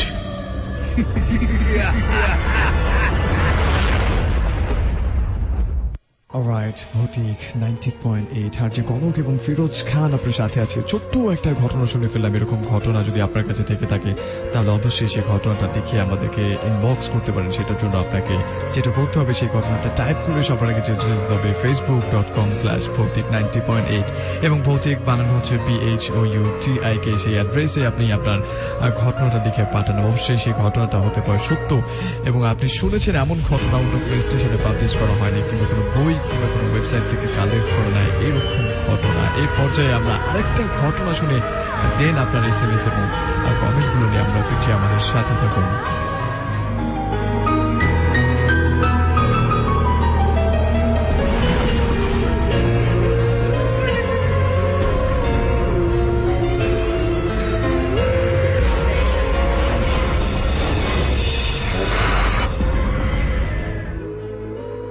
আসসালামু আলাইকুম। আশা করি সবাই ভালো আছেন। ভাই, আমি মেহেরাব আরফিন শীতল। গত সপ্তাহে আমার গল্পটা পড়ার জন্য আপনাদের অনেক অনেক ধন্যবাদ। আজ আমার বন্ধুর স্টোরি বলবো। তো আমি ঘটনা চলে যাই। ঘটনাটি আজ থেকে প্রায় 5 বছর আগের। দিনটি ছিল শনিবার। আমরা প্রতিদিনের মতো স্কুলে যাই। স্কুল ছুটির পর আমরা মাঠে যাই। তখন বর্ষাকাল থাকায় মাঠে পানি উঠেছিল, তাই আমরা কোনো খেলার জায়গা পাচ্ছিলাম না। হঠাৎ আমার এক ফ্রেন্ড বলল যে চল আজকে আমরা চিতায় গিয়ে খেলি। আমরা চিতা খোলার এক পাশে খেলব। আমরা ওর কথা মতোই যাই। খেলার একটা সময় আমার এক ফ্রেন্ড শান্ত বলে জোরে কিক মারায় বলটি চিতা খোলার মাঝে চলে যায়। বলে রাখা ভালো যে ওইখানে আজ দুপুরে একটি মরা মানুষ পোড়ানো হয়েছে। তো আমরা ওকে বললাম যে কি করলি, বলটা তো পুড়ে যাবে। ও তৎক্ষণাৎ ওই বলটা আনতে গেল। হঠাৎ খেয়াল করলাম যে ওর পা কেটে গেছে। ও ভালো করে খেয়াল করে দেখে একটা হাড়ে লেগে কেটে গেছে। যাই হোক, ও ঘটনা এড়িয়ে গেল। আমরা সবাই সবার বাসায় চলে যাই। রাতের ঘটনা। শান্তর মুখ থেকে শোনা যায় রাতে ওর খুব জ্বর আসলো। রাত 12টার দিকে কেউ ওকে আমার কণ্ঠে ডাকছিল, তো ও দরজা খুলে বের হতে চায়। হঠাৎ করে ওর বাবা ওর হাত চেপে ধরে। শান্ত বলে, শীতল আমাকে ডাকছে। ওর বাবা বলল, ওখানে বাইরে কেউ নেই, ঘুমিয়ে থাকো। সে ঘুমিয়ে পড়ল। আবার রাত 3টার দিকে ওর ঘুম ভেঙে যায়। ও আবার খেয়াল করলো যে আমি নাকি ওকে ডাকছি। ও আমার সাথে দরজা খুলে বের হয়ে যায়। ও দেখল যে আমি এক কোণায় দাঁড়িয়ে আছি। সাথে সাথে দেখল যে আমি নাকি হেঁটে চলে যাচ্ছি। ও আমাকে ফলো করলো। আমার সাথে সাথে হাঁটতে হাঁটতে খেয়াল করেছে চিতাখোলা দাঁড়িয়ে আছে। ওই চিতার উপরে যেখানটায় ওর পা কেটেছে। হঠাৎ ও খেয়াল করলো একটা সাদা শাড়ি পরা মেয়ে অদ্ভুত ভাবে হাসতে হাসতে ওর কাছে এগিয়ে আসছে।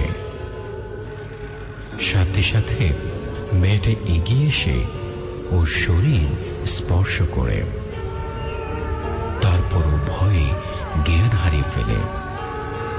পরের দিন ওর জ্ঞান ফিরে আসলে ও নিজেকে আবিষ্কার করে ওর নিজের বাসায়। তখন আমি শান্তর বাসায় উপস্থিত ছিলাম। ও সব ঘটনা খুলে বলে। ওর বাবা বলে যে শান্ত যখন বের হয় তখন ওর বাবা তাকে ফলো করতে করতে চিতাখোলা যায়। সেখানে গিয়ে শান্তকে স্পর্শ করতে ও জ্ঞান হারিয়ে চিতাখোলায় পড়ে যায়। হয়তো ওই সময় শান্তর বাবা ওইখানে না থাকলে ওর বড় রকমের ক্ষতি হতে পারত। ভাইরা, এই ছিল ঘটনা। ভালো থাকবেন আপনারা। আর আপনাদেরকে অনেক অনেক ধন্যবাদ এত চমৎকার একখানা শো করার জন্য।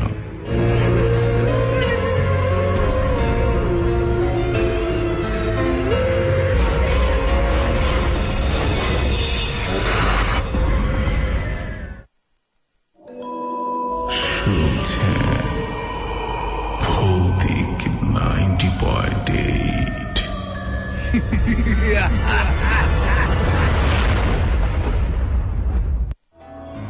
ভৌতিক 90.8 রাত 12টা বেজে 58 মিনিট সময়। কিছুক্ষণের মধ্যে পড়বে আপনার নেক্সট এপিসোড।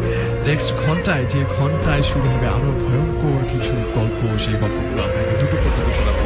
এবং আজকের ভৌতিক সাহিত্য রয়েছে। সো যারা ভৌতিক সাহিত্য শুনবার জন্য অপেক্ষা করছেন তাদেরকে বলছি একেবারেই টেনশন করবেন না, বিকজ আমাদের কিন্তু ভৌতিক সাহিত্যের যে সেগমেন্ট রয়েছে সেখানে আজকে অবশ্যই খুব স্পেশাল একটা গল্প রয়েছে এবং সেই গল্পটা আপনাদেরকে আমরা শোনাবো কিছুক্ষণের মধ্যে। সো আমাদের সাথেই থাকুন আর শুনতে থাকুন এশিয়ান রেডিও 90.8 FM। চাইলেই আপনি SMS করতে পারেন। SMS যারা করেছেন তাদের SMS গুলো একটু বলবো। SMS করছে এই মুহূর্তে আমাদের সাথে মিশু আছে, আমাদের সাথে ঢাকা থেকে লিখতে সে শুনছে এই প্রথম, তার ভাল লাগছে। আজমির আছে আমাদের সাথে এই মুহূর্তে। সাজ্জাদ উত্তরা থেকে লিখছে 11 নম্বর সেক্টর থেকে কেমন আছে আমরা জানতে চাচ্ছি। আমাদের সাথে আছে সাজ্জাদ হোসেন কেবি আর মল্লিক রাজবাড়ি থেকে। আমি আপনাদের অপেক্ষায় থাকি, কখন আপনারা আসবেন, এত দেরি করছেন কেন, এমনটাই বলছে। হাসান আছে আমাদের সাথে কামরাঙ্গি চর থেকে, সে শুনছে অ্যান্ড হচ্ছে তার ছোট বোন লিজাও আমাদেরকে শুনছে। স্বাগত জানাচ্ছি আপনাদেরকে ভৌতিক 90.8-এ। কনক ভাই, আমি মুক্তার বলছি, অনেক অনেক ভাল লাগছে আপনাদেরকে শুনতে পেরে।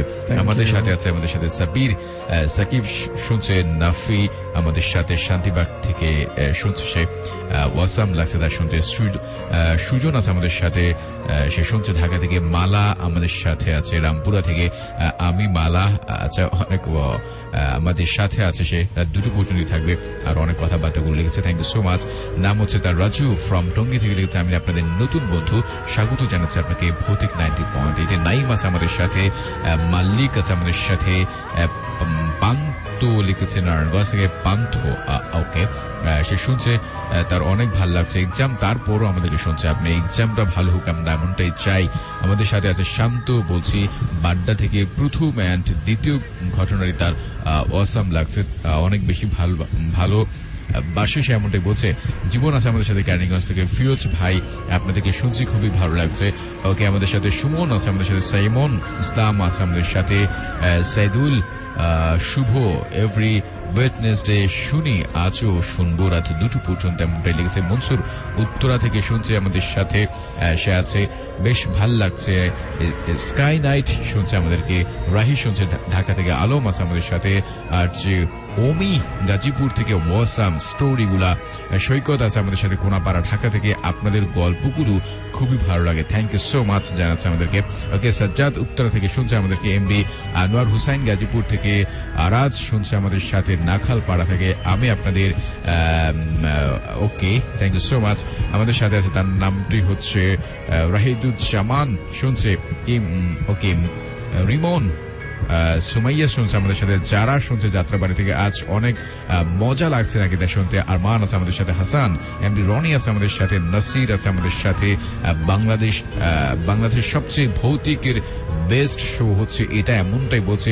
হাফিজ আছে আমাদের সাথে। আমাদের সাথে রোমান লিখছে, হে ফিরোজ ভাই, আপনি আর কখন থাকেন? আমি হচ্ছে প্রতি রবি থেকে সোমবার, আর সোমবার রাত 11টা থেকে রাত 2টো পর্যন্ত আপনাদের সাথে আছি। সেই সময়টা টিউন করলে নিশ্চয়ই আমাকে শুনতে পাবেন আপনি। আসলাম আছে আমাদের সাথে। আয়ান শুনছে। অধন শুনছে আমাদের সাথে। সিহাব শুনছে। এসকে সিজ্জাদ হোসেন শুনছে। সামিও আমাদের সাথে আছে এই মুহূর্তে গাজীপুর থেকে। ফেসবুকে কিন্তু অনেকে লিখছেন, এম্পায়ার বয় শিকদার আমাদেরকে কমেন্ট করেছেন। RDX নাজিম হাসান কমেন্ট করেছেন আমাদের সাথে এই মুহূর্তে কমেন্টের মাধ্যমে। অপদল্ট সাদমান, তিনি বলছেন, ভাইয়া আজ আমি আপনাদের ফার্স্ট শুনছি এবং ময়মন সিং থেকে শুনতে খুব ভালো লাগছে, একা একা শুনছি, এমনটাই আপনি জানিয়েছেন, আমাদেরকে লিখেছেন। দীপু চৌধুরী তিনি বলছেন, এপিসোড ধরে শুনছি, খুব ভালো লাগছে আপনাদের ভূতের ঘটনাগুলো রয়েছে। প্রিন্স উজ্জ্বল হাসান তিনি বলছেন, ভাই আমি সাভার থেকে শুনছি, আজ খুব ভালো লাগছে, এমনটা আপনি জানিয়েছেন। সেম আরেফিন আমাদেরকে কমেন্ট করেছেন আমাদেরকে ঠিক এই মুহূর্তে। অনেকগুলো বন্ধু, যেসব বন্ধুদের নাম এই মুহূর্তে সবারটা বলা সম্ভব হচ্ছে না, বিকজ আমাদের হাতে সময় খুবই কম, বাট গল্প অনেক বেশি। আপনার কাছে যে গল্পগুলো রয়েছে সেই গল্পগুলো লিখে আমাদেরকে পাঠাতে পারেন facebook.com/bhautik90.8।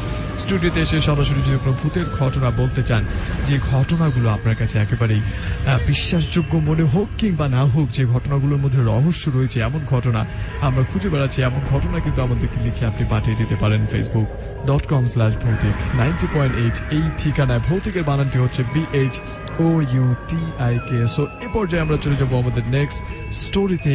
এর পরপর থাকছে আপনার SMS এবং কমেন্ট, এবং এর পরপর আমরা শুনবো কিন্তু ভৌতিক সাহিত্য। সো আমাদের সাথে থাকুন, শুনতে থাকুন এশিয়ান রেডিও 90.8 FM।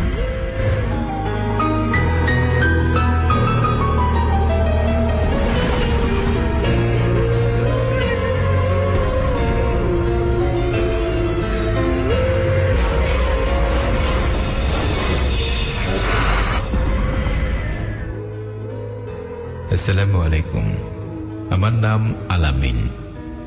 আমি দিনাজপুর জেলার বিরামপুর থানার কাতলা বাজারে থাকি।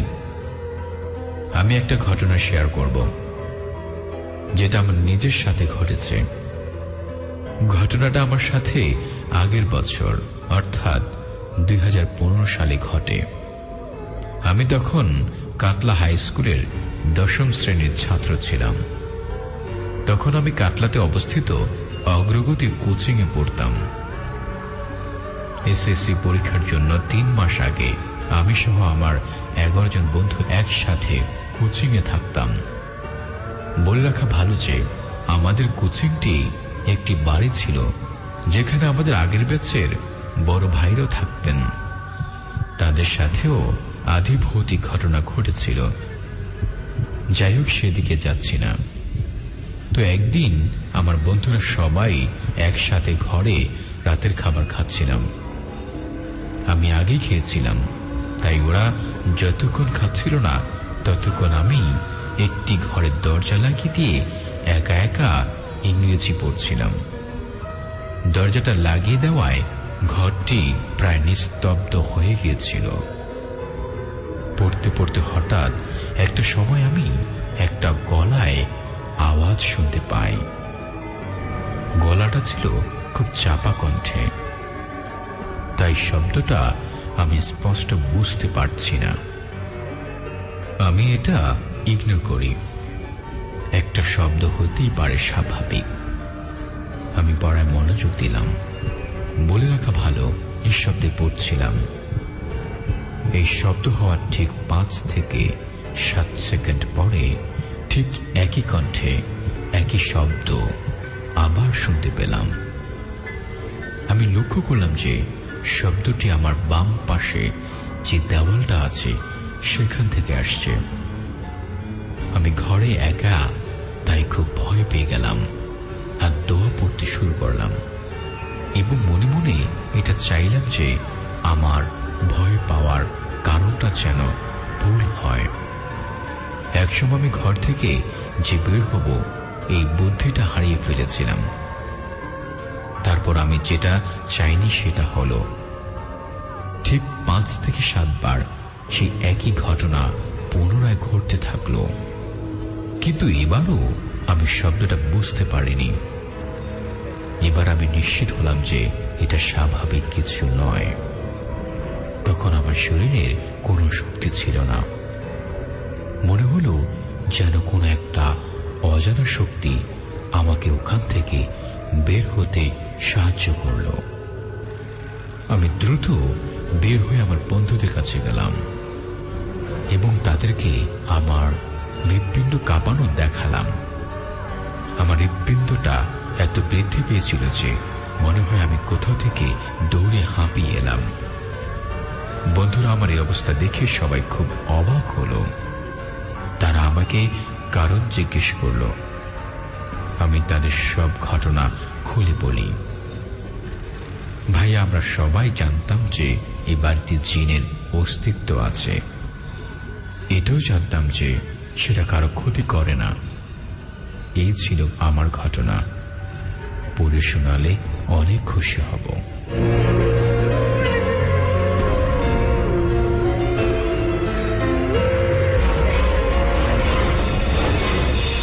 আরেকটা ঘটনা আমরা শুনে ফেললাম। এরকম ঘটনা যাদের কাছে আছে তাদের কাছে প্রত্যেকবার রিকোয়েস্ট করছি, আমরা ঘটনা যদি থাকে তাহলে সেই ঘটনাগুলো আমাদেরকে লিখে পাঠিয়ে দিন। আর যে কনক এবং ফিরোজ খান চেষ্টা করব সেই ঘটনাগুলো আপনাদের সামনে উপস্থাপন করবার জন্য। SMS এবং কমেন্ট দুটো মাধ্যম রয়েছে যারা আমাদের সাথে কানেক্টেড থাকছে। এর মধ্যে সৌরভ দেবনাথ, তিনি আমাদেরকে কমেন্ট করেছেন। তিনি বলছেন, ভাই আমার রুমমেট এবং আমি একসাথে শুনছি। অস্থির শাহাদাত, তিনি আমাদেরকে কমেন্ট করেছেন। এই মুহূর্তে কমেন্ট করেছেন নাজিম হোসাইন, কমেন্ট করেছেন আমাদেরকে পেয়াল মাহমুদ, কমেন্ট করেছেন আর কে কেমন। তিনি বলছেন, থ্যাংকস ভাইয়া for reading my story, thank you so much. রয়েছেন আমাদের সাথে সেইনি, তিনি বলছেন কনক ভাইয়া হোয়াটসঅ্যাপ, দ্যাটস ফাইন। রয়েছেন আমাদের সাথে এই মুহূর্তে আর কে কেমন, ইয়ামনি আমাদের সাথে রয়েছেন। স্ট্রং জহির, তিনি বলছেন আই লাভ ভৌতিক and I love Kanak bro and Firoz bro.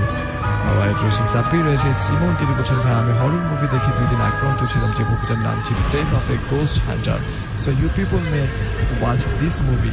যারা আবার ভাবছেন যে ভূতের কোনো মুভি দেখবো তাদের জন্য আমার মনে হয় ghost Hunter, death of a ghost Hunter মুভিটা দেখতে পারেন আপনারা। রয়েছেন আমাদের সাথে MR জিহা, তিনি বলছেন এক্সামের পর গত সপ্তাহে শুনতে পারিনি, খুব মিস করেছি, পড়তে পারিনি। আমার জান পাখি খেয়ে আছে, প্রেম ভালোবাসা কথা বলতে আপনি আরেফিন আমাদেরকে কমেন্ট করেছেন এবং আমাদেরকে এই মুহূর্তে কমেন্ট করছেন। আমাকে আপনি কমেন্ট করতে চাইলে facebook.com/asianradio সেই ঠিকানায় চলে যাবেন। সেখানে যে অ্যাড্রেস রয়েছে সেই অ্যাড্রেসে চাইলে আপনি কমেন্ট করে ফেলতে পারেন, শেয়ার করতে পারেন আপনার বন্ধুরা যাতে মিস না করে ফেলে।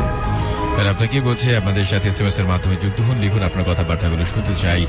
অ্যান্ড সবগুলো বন্ধুদের সাথে শেয়ার করেছেন। নাজমুল সাজ্জাদ আছে আমাদের সাথে, যে সে শুনছে ভাই আপনাদের নতুন লিসেনার, এমনটা বলছে। স্বাগত জানাচ্ছে আপনাদের ভৌতিক 90.8 লিখেছে।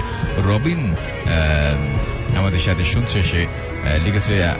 আনিশা আছে আমাদের সাথে ঢাকা থেকে, গল্পগুলো অসাম এমনটা বলছে। আমি সাগর ফ্রম শাহজাদপুর থেকে, আমি খুব ভয় লাগছে আমার ভাইয়া, আপনাদের সাথে রাত 2টো পর্যন্তই আছি, সাথে থাকুন, আরো বেশি ভয়ের ঘটনা আমাদের কাছে আছে, নিশ্চয়ই আপনার ভালো লাগবে। জিসান আছে আমাদের সাথে, জেসমিন আমাদের সাথে শুনছে, অনেক এক্সাইটেড, সেই গল্পগুলো শুনে খুব এনজয় করছে। মিতু আছে আমাদের সাথে নন্দিনী পাড়া থেকে, ঘটনাগুলো অনেক ভয় লাগছে। গ্রামে এরকম ঘটনা সাধারণত আগে ঘটতো এমনটাই সে আমাদেরকে জানিয়েছে, নিশ্চয়ই আমরা বিশ্বাস করি।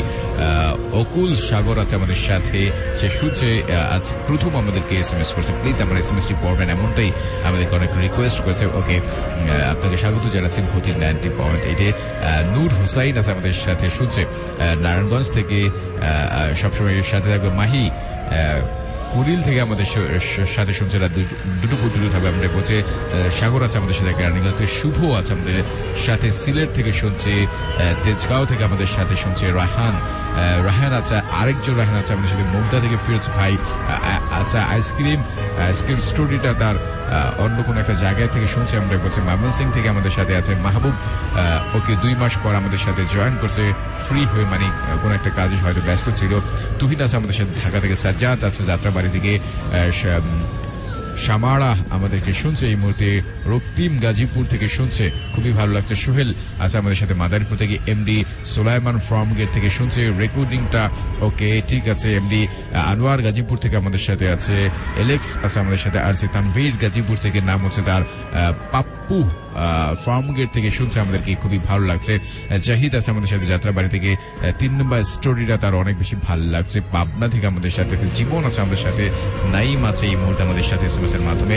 আপনারা আমাদের সাথে SMS এর মাধ্যমে যুক্ত হন, লিখুন আপনার মোবাইলে মেসেজ অপশনে গিয়ে প্রথমে টাইপ করুন AR স্পেস আপনার নাম স্পেস আপনার লোকেশন স্পেস আপনার কথাবার্তাগুলো লিখে পাঠিয়ে দিবেন 2323 এই নাম্বারটিতে। এ পর্যায়ে আমরা চলে যাবো আরেকটা স্টোরিতে। আপনার কথাবার্তা এবং বক্তব্যগুলো করতে থাকুন। আমরা ফিরছি স্টোরি শোনার পর থেকে, দারুণ দুটো স্টোরি শোনার পর ফিরছি।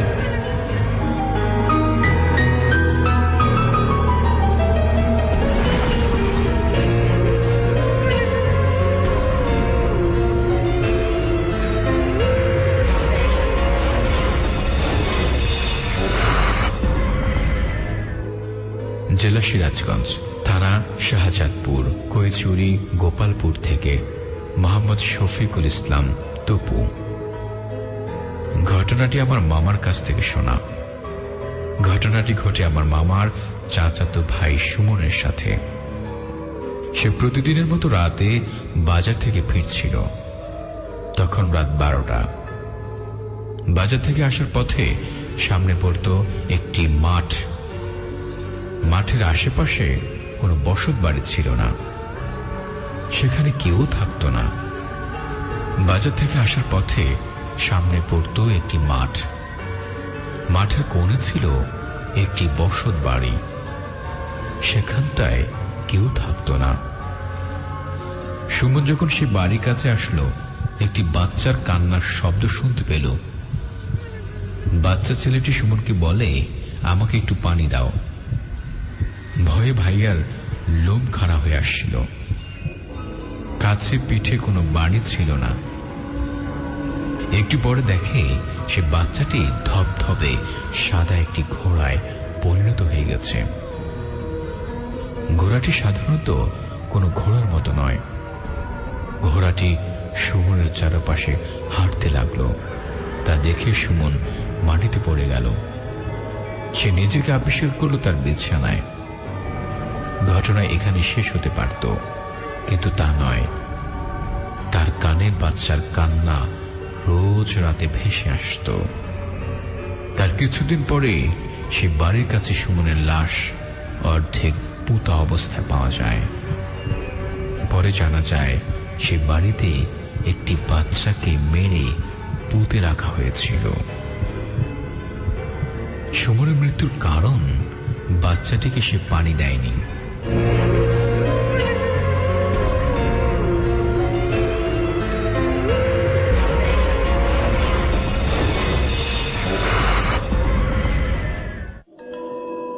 শুনছেন ভৌতিক 90.8।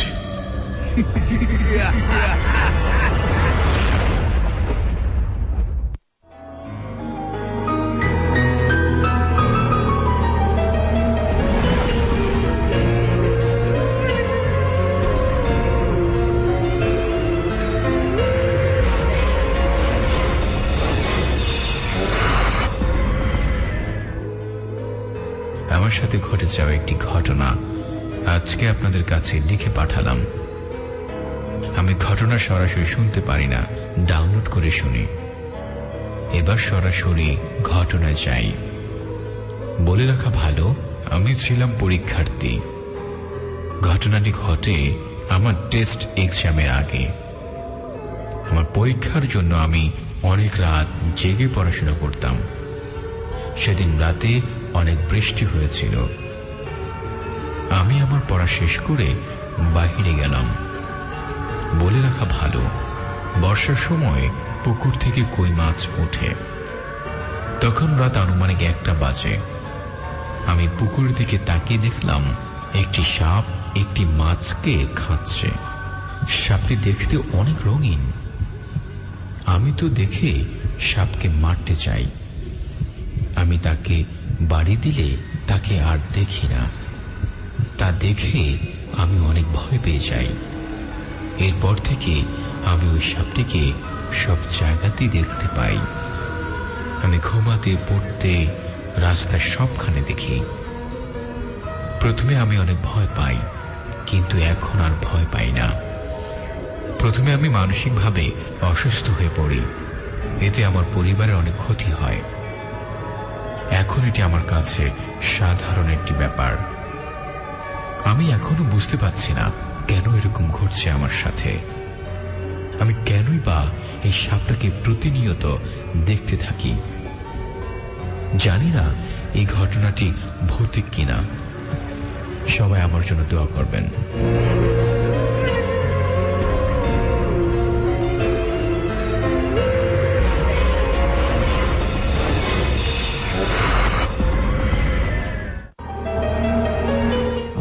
আরেকটা ঘটনা আমরা শুনে ফেললাম রাত 1:17 সময়টা হচ্ছে, এবং গত সপ্তাহে কিন্তু প্রচুর রিকোয়েস্ট এসেছিল নতুন কোনো মুভির নাম বলার জন্য, এবং আজকে সেরকম কোনো মুভি নেই নতুন মুভি যেটা বলবো আমরা, বিকজ ইতিমধ্যে যেসব মুভি হরর মুভি রয়েছে সেই মুভিগুলো সামনের দিকে রিলিজ পাবে, যেটা একবার 31st পর নতুন বছর উপলক্ষে এবং কিংবা ক্রিসমাস উপলক্ষে অনেকগুলো মুভি রিলিজ পাবে, নতুন মুভি, এবং তখন হয়তো বা ভৌতিক টিমের পক্ষ থেকে আপনাদেরকে অনেকগুলো মুভি সাজেস্ট করা যাবে। বাট রাইট নাও আমি যেটা করতে পারি, 2016 সালের বেশ কিছু ভূতের নোবেল ছিল, অর্থাৎ সাহিত্যের ব্যাপারে আমরা একটু যদি চলে যাই তাহলে সেই সাহিত্যের কথা আমি বলছি। ভূতের নোবেল, ভূতের গল্প, ভূতের উপন্যাস, যে উপন্যাসগুলো আপনাকে কিন্তু ভৌতিক কিছু ফিল দিবে, ভৌতিক হরর কিছু অনুভূতি দেবে, যেটা আপনারা ট্রাই করে দেখতেই পারেন। যেমনটা করে আমরা বিভিন্ন মুভি দেখি যে মুভির মধ্যে প্রত্যেকটা ঘটনা কিন্তু সত্য হয় না। অনেক ঘটনা রয়েছে যে ঘটনাগুলো সত্য, এবং কিছু ঘটনা রয়েছে মধ্যে, যেমন করে সত্য ঘটনার উপর যেসব মুভি রিলিজ করেছিল তাদের মধ্যে কনসোলিং সিরিজ রয়েছে, যেটির অলরেডি 2টো পার্ট বের হয়েছে। এই মুভিগুলো দেখতে পারেন। আর যারা ভাবছেন যে দেখবেন না, পড়বেন, বই পড়তে সব থেকে বেশি কমফোর্ট ফিল করেন, তারা এই মুহূর্তে পড়ে ফেলতে পারেন দ্য ফায়ারম্যান নামক চমৎকার এই বইটি, যে বইটি লিখেছেন জো হিল। আরেকটিবার বলছি, দ্য ফায়ারম্যান নামক চমৎকার এই বইটি জো হিল লিখেছেন, এবং এই বইটিতে একটি ভূত কিভাবে বাস্তবে পরিপূর্ণ একজন খুনি হয়ে থাকে এবং শেষের দিকটা চমৎকার কিছু ফিনিশিং দিয়েছে, এবং পুরো বই ব্যাপী কিন্তু বেশ কিছু রহস্য রয়েছে, যে রহস্য উন্মোচিত হয়েছিল একেবারে শেষের দিকটায়। সো আই গেস যারা বই পড়তে পছন্দ করেন তারা এটা দেখতে পারেন। ফায়ারম্যান, এটি বাংলা কোনো বই না, ইংরেজি বুক। সো আই গেস এটা আপনাকে হেল্প করবে। এন্ড অফ দ্য ওয়াচ নামক আরেকটি বই রয়েছে, যে পুরো পৃথিবীব্যাপী 2016 সালের মধ্যে টপ 10 বইগুলোর মধ্যে রয়েছে, এবং যে বইটি লিখেছে স্টিফেন কিং। স্টিফেন কিং মানে হচ্ছে the best writer.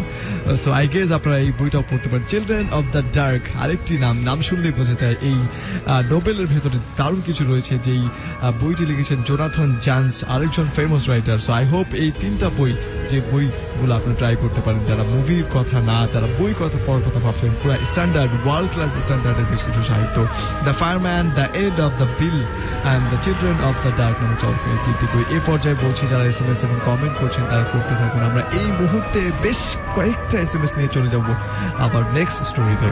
Yes, Rangpur বয় আমাদের সাথে আজিমপুর থেকে লিখেছে শেয়ার তার বন্ধু তরুণ শুনছে, তাদের কাছে ঘটনা আছে। নিশ্চয়ই আপনারা যদি ঘটনা পাঠাতে চান তাহলে facebook.com/bhautik90.8 সেখানকার আমাদের যে পেজটা আছে সেখানে গিয়ে ইনবক্স করে বাংলায় সুন্দর করে আপনার ঘটনাটি সাজিয়ে লিখে পাঠাবেন, আমরা প্রত্যাশা করি। ইয়াসিন লালবাগ থেকে আমাদেরকে শুনছে, মনির শুনছে আমাদের এই মুহূর্তে, জিসান বাড্ডা থেকে শুনছে, কুমিল্লা থেকে বলছি, কিন্তু শাহরিফ খান, সে আমাদেরকে শুনছে, রাত্রি আমাদের শুনছে, রবিন শুনছে আমাদের এই মুহূর্তে, আলামিন আছে আমাদের সাথে, কেরানীগঞ্জ থেকে শ্রিয়া আছে আমাদের সাথে, আজিমপুর থেকে এইভাবে দেখতে পাচ্ছি অনেক অনেক বন্ধুরা আছে আমাদের সাথে। আপনিও আমাদের সাথে জয়েন করুন, আপনাকে আহ্বান করছি। অলরাইট, ফেসবুক মাধ্যম রয়েছে যে মাধ্যমে আপনি কমেন্ট করছেন, অনেকেই কমেন্ট করছে তাদের মন্তব্যগুলো এই মুহূর্তে আমরা পড়তে যাচ্ছি না, বিকজ এই মুহূর্তে আমরা চলে যাব নেক্সট স্টোরিতে। শুনছেন ভৌতিক 90.8।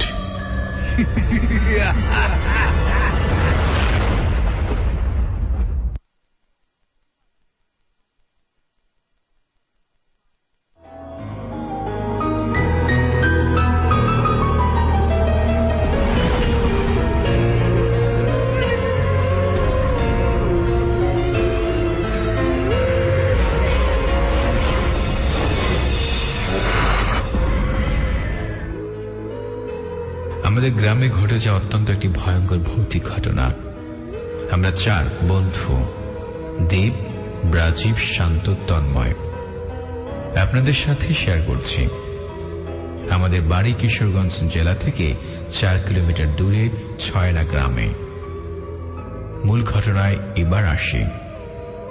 ঘটনাটি আজ থেকে প্রায় 5 বছর আগের 2011 সালের আষাঢ় মাসে কোন একটা মঙ্গলবারের ঘটনা।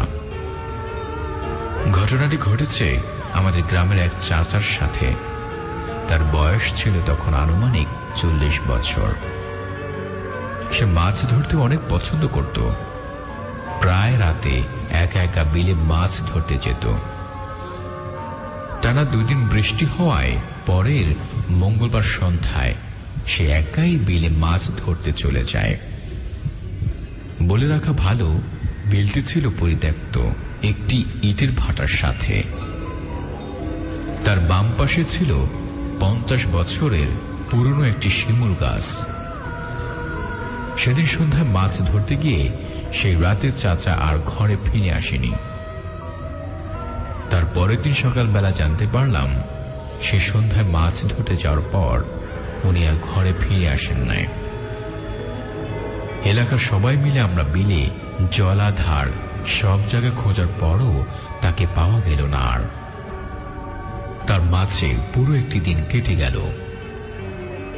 বৃহস্পতিবার সকালবেলায় গ্রামের এক মহিলা বিলে শাক কুড়াতে গেল শিমুল গাছের নিচে।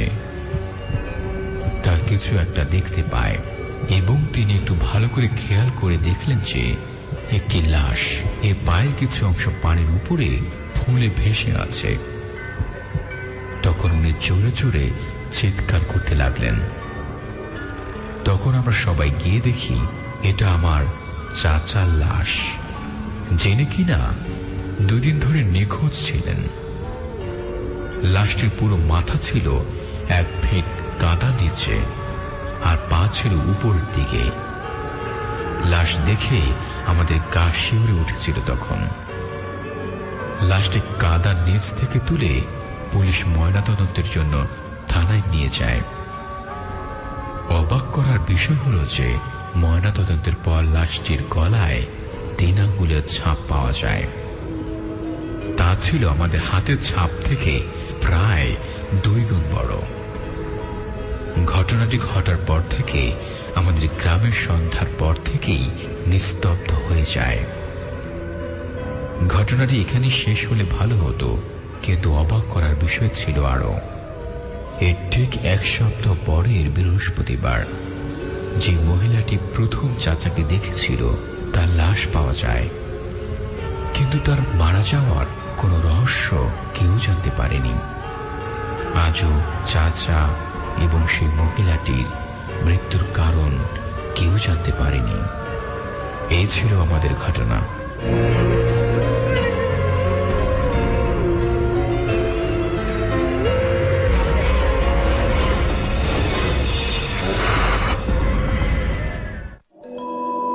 শুনছেন ভৌতিক 90.8। অলরাইট, একেবারে একেবারে গল্পের শেষের দিকটায় আমরা চলে আসি, বিকজ এখন যে আমরা যে গল্পগুলো শুনবো শেষ গল্প শুনবো এবং গল্পের পর আমরা চলে যাবো যথারীতি ভৌতিক সাহিত্যে, যেখান থেকে আমরা অবশ্যই শুনবো দারুণ একটা গল্প এবং সেটি নাটিকা আকারে। সো হোপফুলি যারা যারা অপেক্ষা করছেন তারা আরেকটু অপেক্ষা করলে আমাদেরকে শুনতে পারবেন। এমনি নাজমুল হোসেন তিনি বলছেন বনশ্রী ঢাকা থেকে আমি তোমাদের নিয়মিত শুনি, কিন্তু সবসময় মেসেজ বা কমেন্ট করা হয় না।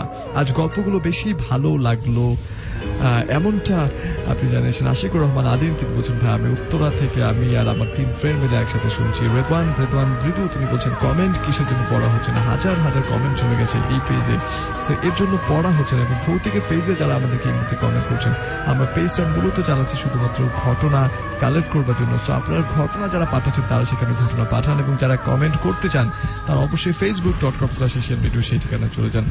আর আপনাকে বলছি, যদি আপনার কাছে যদি এরকম কোনো ঘটনা থাকে, নিশ্চয়ই আপনার সাথে ঘটেছে অথবা কোনো একটা মাধ্যম থেকে আপনি জানেন, আপনার বন্ধু হতে পারে অথবা আপনার নানার থেকে, চাচার থেকে, কাকার থেকে যদি এরকম কোনো ঘটনা আপনার কাছে জানা থাকে, সেই ঘটনাটি আপনি আমাদেরকে সুন্দর করে বাংলায় লিখে পাঠাতে পারেন facebook.com/ভৌতিক90.8 সেই পেজে গিয়ে ইনবক্সে আপনার ঘটনাটি, শুধুমাত্র ঘটনা সেখানে লিখে পাঠাবেন, অন্য কোনো কথা সেখানে লিখবেন না আমি প্রত্যাশা করে। আমাদের সাথে এসএমএস এর মাধ্যমেও যুক্ত হতে পারেন। লিখুন আপনার সেলফোনের মেসেজ অপশনে গিয়ে প্রথমে টাইপ করুন AR স্পেস আপনার নাম স্পেস আপনার লোকেশন স্পেস আপনার কথাবার্তাগুলো লিখে পাঠিয়ে দিবেন 2323 নাম্বারটিতে। শিপন আছে আমাদের সাথে মুন্সিগঞ্জ থেকে ভাইয়া। ওকে, আমাদের সাথে আছে ইন্ডিয়ান একটা বন্ধু সামিরা, তার নাম সামাইরা, সে শুনছে আমাদেরকে অনেক প্রশংসার কথাবার্তাগুলো লিখছে। থ্যাংক ইউ সো মাচ, আপনাকে স্বাগত জানাচ্ছি ভৌতিক 90.8 থেকে। রংপুরি গার্ল আছে আমাদের সাথে, রংপুর বয়ের কথা বলছে। আরেকটা বন্ধু লিখেছে যে না আপনি ওকে ঠিক আছে, আমি পরে জানাচ্ছি আপনাদেরকে, শুনতে থাকুন। এই মুহূর্তে অনেক বন্ধুরা আছে আমাদের সাথে। যেমনটা বলছিলাম যে আমরা চলে যাবো নেক্সট স্টোরিতে, এবং স্টোরিটা শুনে আমরা এর পর চলে যাবো ভৌতিক সাহিত্যে। অফকোর্স তারও আগে আপনাদের 2 থেকে 3টার মতো কমেন্ট আমরা পড়বো। সো আই গেস আপনারা আপনাদের সাথে থাকুন আর শুনতে থাকুন এশিয়ান রেডিও 90.8 FM। শুনছেন ভৌতিক 90.8।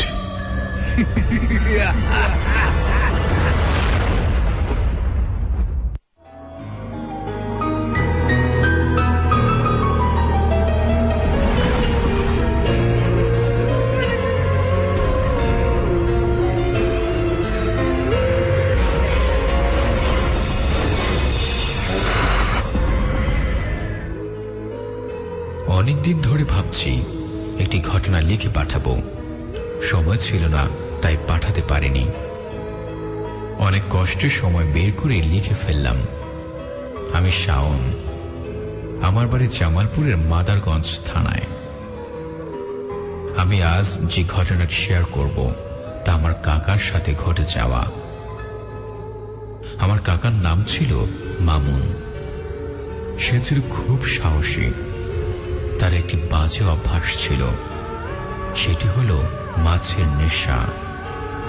আমার কাকা মামুন তিনি অনেক রাত পর্যন্ত একা একা মাছ ধরতেন। একদিন আমার কাকা বাজারে বসে চা খাচ্ছিলেন।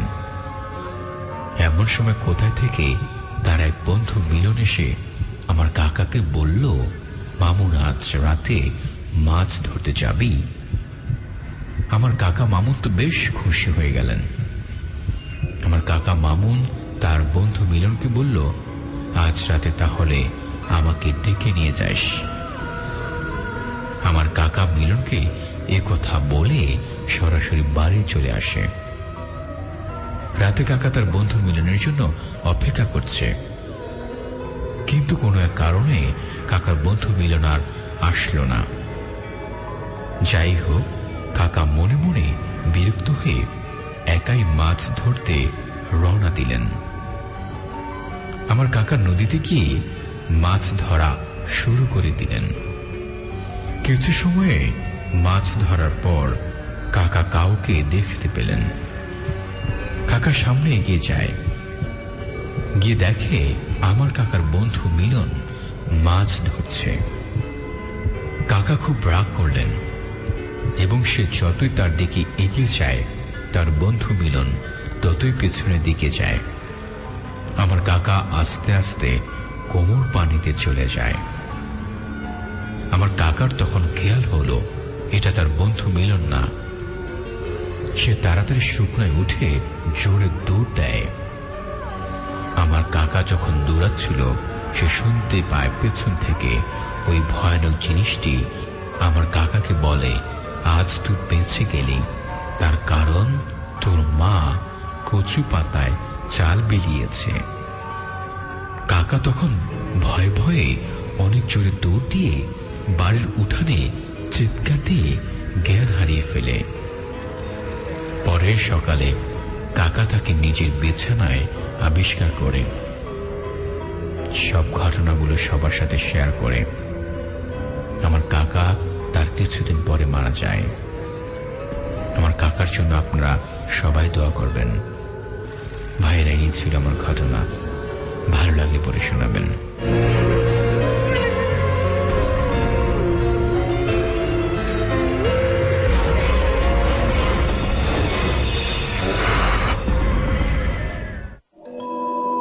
শুনছেন ভৌতিক 90.8।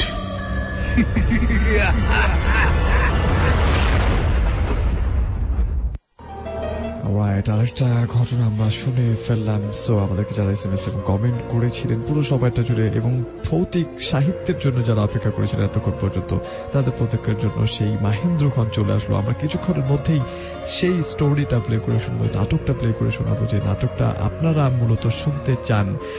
এবং যারা আমাদেরকে কমেন্ট করেছিলেন শুরু থেকে শেষ পর্যন্ত, তাদের কাছে অনেক বেশি কৃতজ্ঞতা জ্ঞাপন করছি। এবং এই মুহূর্তে যারা আমাদেরকে কমেন্ট করছেন, জিহাদ, RDX নাজিম, শেখলিন মুন, SM আরিফিন, MD মুকাদ্দাস তিনি, এবং আমাদের সাথে রয়েছেন এই মুহূর্তে রাফিদ, আমাদের সাথে রয়েছেন RDX, এগিম হোসেন রয়েছেন আমাদের সাথে, আদনান আমাদেরকে বলছেন যে কনক ভাই অনেকদিন পর তোমাকে শুনছি, থ্যাংক ইউ ভাই আমাকে শুনবার জন্য। রয়েছেন আমাদের সাথে নাজিম হাসান, আমাদের সাথে এই মুহূর্তে রয়েছেন সাদমান, তিনি বলছেন ভাই আজ আপনাদের ফার্স্ট শুনছি। মাইমান সিং থেকে সাব্বির রয়েছে, ইমন আমাদেরকে বলছেন শনির একটা থেকে শুনছি, সবসময় আপনাদের শুনে থাকি, অ্যান্ড আই রিয়েলি লাভ ভৌতিক অ্যান্ড আই লাভ।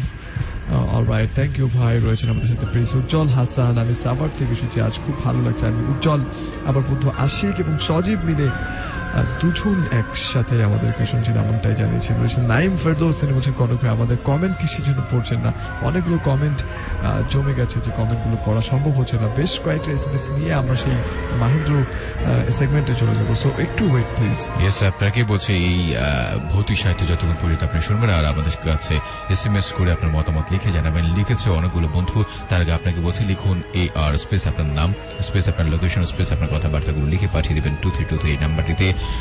ধানমন্ডি থেকে আমাদের সাথে আছে আফিন, শুনছে খুবই ভয় পাচ্ছে। MD ইয়াসিন লিখেছে লালবাগ থেকে অসাধারণ গল্পগুলো।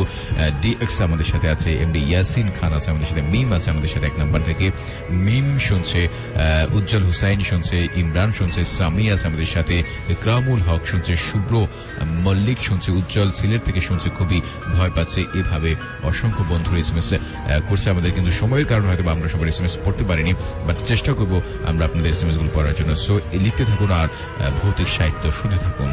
অলরাইট, সো আমরা চলে এসেছি আমাদের সেই ভৌতিক সাহিত্যে, আমাদের সাথে থাকুন আর শুনতে থাকুন এশিয়ান রেডিও 90.8 FM।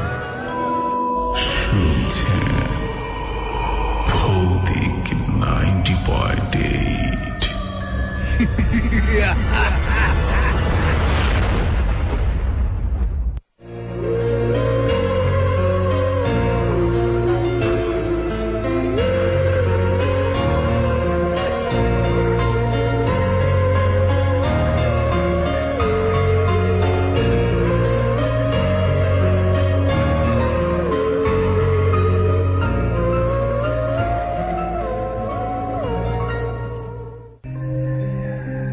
সন্ধ্যা পেরিয়ে গেছে অনেকক্ষণ, পৃথিবীর বুকে নেমে এসেছে জমজমাট অন্ধকার।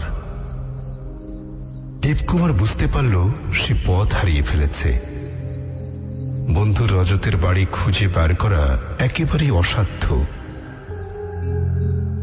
কত চেষ্টাই তো করল সে, কিন্তু রজতের বাড়িতে ফিরে যাওয়ার পথ সে খুঁজে বার করতে পারল না। মনে মনে জেগে ওঠে তার শত অনুতাপ।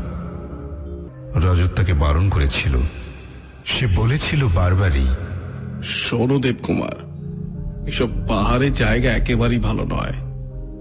এইখানে সেখানে কত বিপদ বেঁধে বসে আছে। কাজে বিকেল 5টা না বাজতেই ফিরে এসো।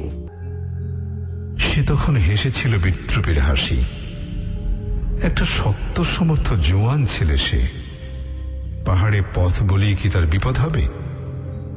সে কি 5 বছরের কচি ছেলে যে তাকে সহজে কেউ বিপদে ফেলতে পারে?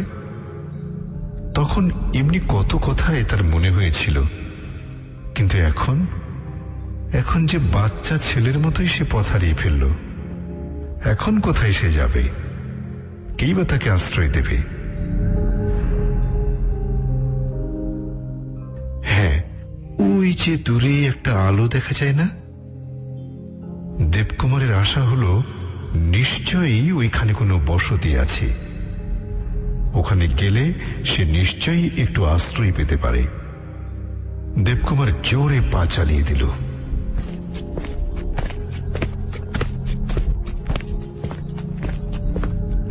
মিনিট 10 পরেই দেখা গেল এক প্রকাণ্ড বাড়ি তার সম্মুখে দাঁড়িয়ে। বাড়িটি জীর্ণ পুরাতন হলেও বুঝতে কষ্ট হয় না যে এককালে এর পেছনে ছিল বিরাট ধনীর কোনো ইতিহাস। বিরাট সিংহ দরজা, লৌহ ফটক, তারই মাথায় মিটমিট করে একটা আলো জ্বলছে। অর্ধ উন্মুক্ত ফটকের এক কোণে একখানি চেয়ারে এক বৃদ্ধ ভদ্রলোক উপবিষ্ট। পরম নিশ্চিন্ত মনে তিনি হুঁকো হাতে ধূমপানে ব্যস্ত। দেবকুমারের পায়ের শব্দে চমকিত হয়ে তিনি তার আধ খোলা চোখ দুটি ভালো করে খুললেন ও একটু সোজা হয়ে বসলেন। দেখুন, আমি বড় বিপন্ন, পথ হারিয়ে ফেলেছি। আজ রাতের মতো আপনার এখানে একটু আশ্রয় প্রার্থনা করি। দেবকুমারের কথায় অসহায় মিনতি ঝরে পড়ে। ভদ্রলোক একবার দেবকুমারের আপাদমস্তক ভালো করে দেখে নিলেন, তারপর কোনো কথা না বলে পাশের একটি ছোট বোতামে চাপ দিলেন। সঙ্গে সঙ্গে বাড়ির ভিতরে কোথাও ঝনঝন করে ঘন্টা বেজে উঠল।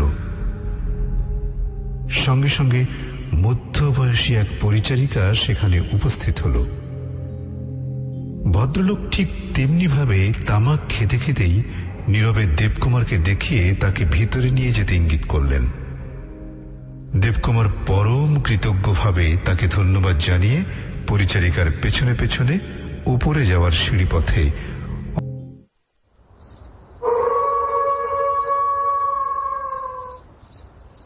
মাঝরাতে ঘুম ভেঙে গেল হঠাৎ। দেবকুমার বুঝতে পারে না তার ঘুম ভাঙল কেন। নিশুতি অন্ধকার রাত, কিন্তু কেমন একটা থমথমে ভাব। সে তার বালিশের তলা হতে টর্চটি টেনে বার করতে যায়, কিন্তু মনে হলো তার খাট শুদ্ধ গোটা বিছানাটায় যেন মেঝে হতে উঁচু হয়ে উঠেছে। কি? দেবকুমার বসতে চেষ্টা করল বিছানার উপর, কিন্তু বসতে গেলেই পড়ে যায়। আবার সে লুটিয়ে পড়ে বিছানার উপরেই, কারণ সমস্ত খাটখানি তখন প্রায় 3 হাত উঁচুতে শূন্যে উঠে গেছে।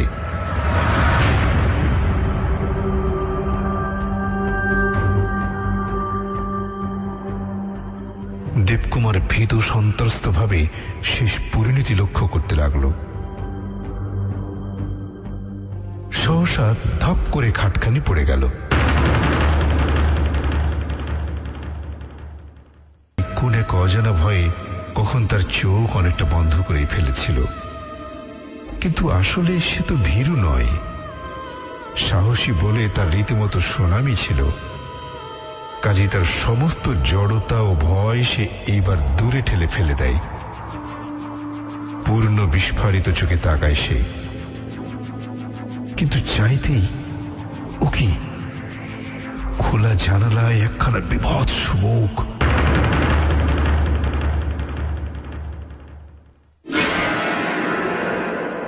সে মুখে এক তিলো মাংস নেই, সাদা ধপধপে হাড়ের মুখ, নাক চোখের জায়গায় 3-3টে গর্ত, 2 ঠোঁটের জায়গায় 2 সারি দাঁত বেরিয়ে আছে। এক মুহূর্তের জন্য দেবকুমারের মাথাটা ঘুরে গেল, তার চোখ দুটি আপনা হতে বন্ধ হয়ে গেল। হঠাৎ একটা বিশ্রী হাসির শব্দে চমকে ওঠে দেবকুমার।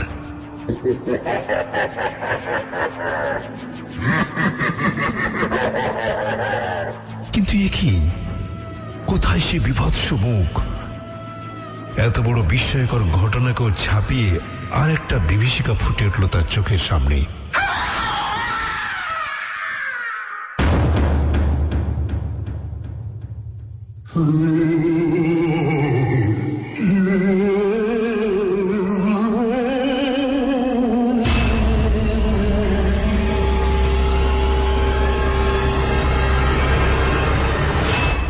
সে দেখে দুটি করুণ চোখ। সুন্দরীর চোখই তাকে বলা যায়, একান্ত বিনতি মাখা। দেবকুমারের মুখের উপর ঝুঁকে পড়ে তাকিয়ে আছে। দেবকুমারের বুকের রক্ত মুহূর্তে স্তব্ধ হয়ে যায়।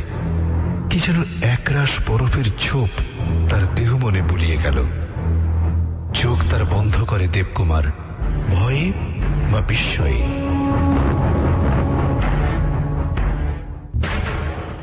পরক্ষণেই আবার সে চোখ মেলে তাকায়, কিন্তু তখনও সেই চোখ ঠিক তেমনি ভাবে তার মুখের উপর ঝুঁকে আছে। সহসা একটা প্রচন্ড শব্দ। সজোরে দরজাটা কে খুলে ফেলল। পরক্ষণে একটা প্রকাণ্ড জোয়ান লোক ঝড়ের বেগে ঘরে ঢুকেই সে এক লাফে মহিলার দিকে এগিয়ে এলো। তারপর মুহূর্ত মধ্যে তার চুল ধরে টেনে তাকে মাটিতে ফেলে দিল।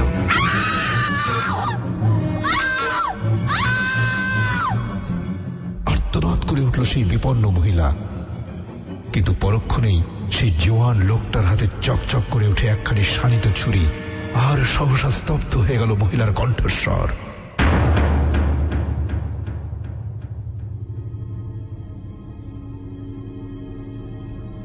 দেবকুমারের চোখের সম্মুখে রক্তের নদী বয়ে যায়।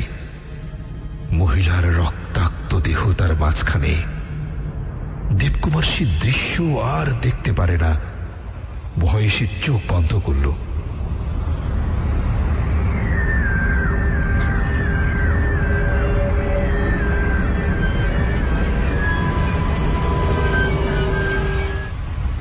কতক্ষণ সে এইভাবে ছিল বলা যায় না, কিন্তু কি এক বিচিত্র শব্দে চমকিত হয়ে আবার সে চোখ মেলে যায়। উফ, কি ভয়ঙ্কর! নিহত মহিলার চোখ থেকে আগুন ঠিকরে বেরোচ্ছে। কি তার উত্তাপ আর কি তার জ্যোতি!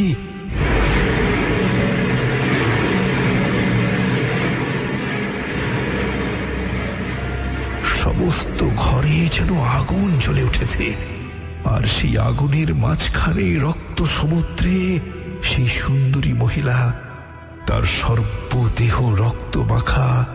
বুকের এক পাশ দিয়ে তখনও বয়ে চলে ফুটন্ত রক্তস্রোত। দেবকুমার স্তব্ধ, হতবাক, কিন্তু কিসের আকর্ষণে সে চোখ তার ফেরাতে পারল না। মন্ত্রমুগ্ধ শিকারের মতো সে যেন শিকারের চোখে চোখ মিলিয়ে ঠিক তেমনি ভাবেই তাকিয়ে রইল।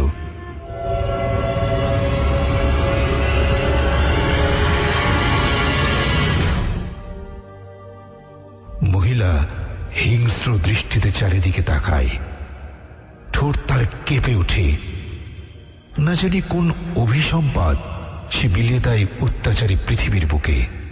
সহসা দূরে কেন অসংখ্য পদশব্দ।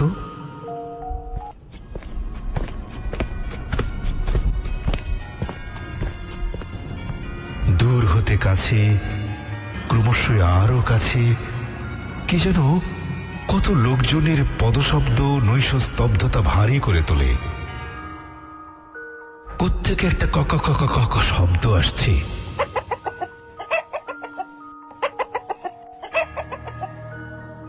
ঠিক তেমনি সহসা দূরে কেন অসংখ্য পদশব্দ। দূর হতে কাছে, ক্রমশ আরো কাছে, কে জানে কত লোকজনের পদশব্দ নৈশ স্তব্ধতা ভারী করে তোলে। দেবকুমার বুঝতে পারে একজন দুজন নয়, অসংখ্য লোক হিংস্র শিকারীর মতো বাড়িতে ঢুকে পড়েছে। তাদের হই হল্লা ও অস্ত্রের ঝঞ্ঝায় আতঙ্ক সৃষ্টি হয়। সমস্ত পৃথিবী যেন দারুণ ভয়ে তার চোখ বন্ধ করে ফেলল।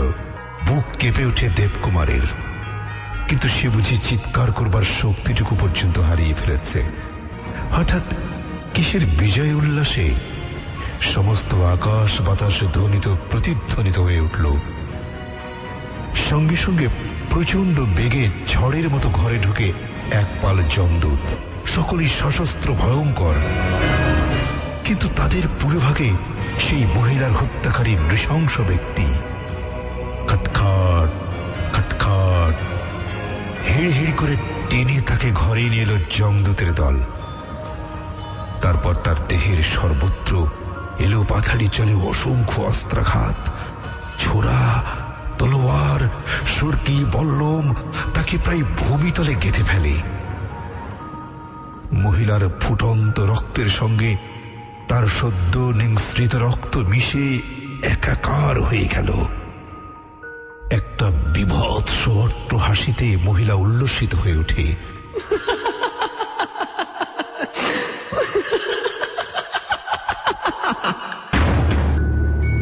আর সঙ্গে সঙ্গে কোথাও হতে বুঝি বা ছাদ ফুঁড়ে টুপটাপ ঝরে ঝরে পড়তে লাগলো কতগুলি কচি কাঁচা ছেলে মেয়েদের রক্তমাখা ছিন্ন শির অঙ্গ প্রত্যঙ্গ। ছাদ যেন ফুটো হতেই আছে। আর্তনাদ ও উল্লাসের চিৎকারে কান ঝালাপালা হয়ে যায়।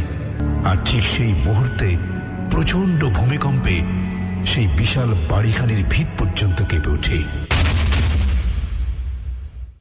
প্রলয় দোলায় কেঁপে ওঠে দেবকুমারের সমস্ত খাটখানি। টকবগে ফুটন্ত রক্ত তার কপালে ও মুখে ছিটকে এসে লাগে। কয়েকটা ভয়ঙ্কর হিংস্র যমদূত গোটা কয়েক বিভৎস কঙ্কাল সহ অবশেষে দেবকুমারের দিকেও তেড়ে এলো। ভয়ে শিউরে উঠল দেবকুমার। দুহাত মাথায় তুলে সে প্রাণপণে চিৎকার করে ওঠে, বাঁচাও, বাঁচাও!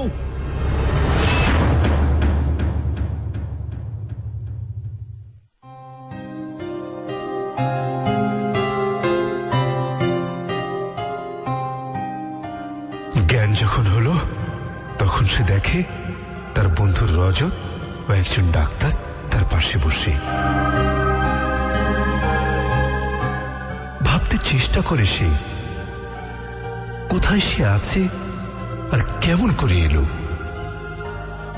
চোখ চাইতে পারে না সে। অবশেষে ধীরে ধীরে মনে আসে তার সব কিছু, কিন্তু বুঝতে পারে না নিশীথের সেই ভয়ঙ্কর প্রাসাদে ওরা দুজনই বা এলো কখন আর কেমন করে এলো। সম্ভবত তার বুকের ভাষা মুখে ফুটে বেরিয়েছিল একটু জোরেই। রজত বলে, হ্যাঁ ভাই, এই প্রশ্ন তোমার মনে জেগে ওঠাই খুব স্বাভাবিক। সংক্ষেপে বলছি শোনো, অনেক রাতে তুমি যখন ফিরলে না, তখন আমার এই ডাক্তার বন্ধুটিকে নিয়ে তোমায় খুঁজতে বের হই। এই বাড়িটা আমার বাড়ি হতে প্রায় মাইল 3 দূর। এর কাছাকাছি আসতেই তোমার একটা আর্তনাদ আমাদের কানে আসে। আমরা তখনই টর্চ হাতে বাড়ির মধ্যে ঢুকে পড়ি। এসে যা দেখলুম তাতে আর আশা হয়নি যে তোমায় জীবন্ত ফিরে পাবো। দেখি তুমি এই খাটের উপর পড়ে আছো, কিন্তু তোমার মাথাটা মাটিতে ঝুলছে আর তোমার নাক মুখ দিয়ে রক্ত ঝরছে। বাধা দিয়ে দেবকুমার বলে, কিন্তু ওরা সব গেল কোথায়? সেই নিহত মহিলা, বাচ্চা, ছেলে মেয়েদের কাটা মাথাগুলি, সেই রক্ত নদী, রক্তস্রোত।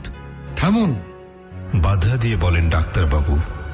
ও কথা আর ভাববেন না দেবকুমার বাবু।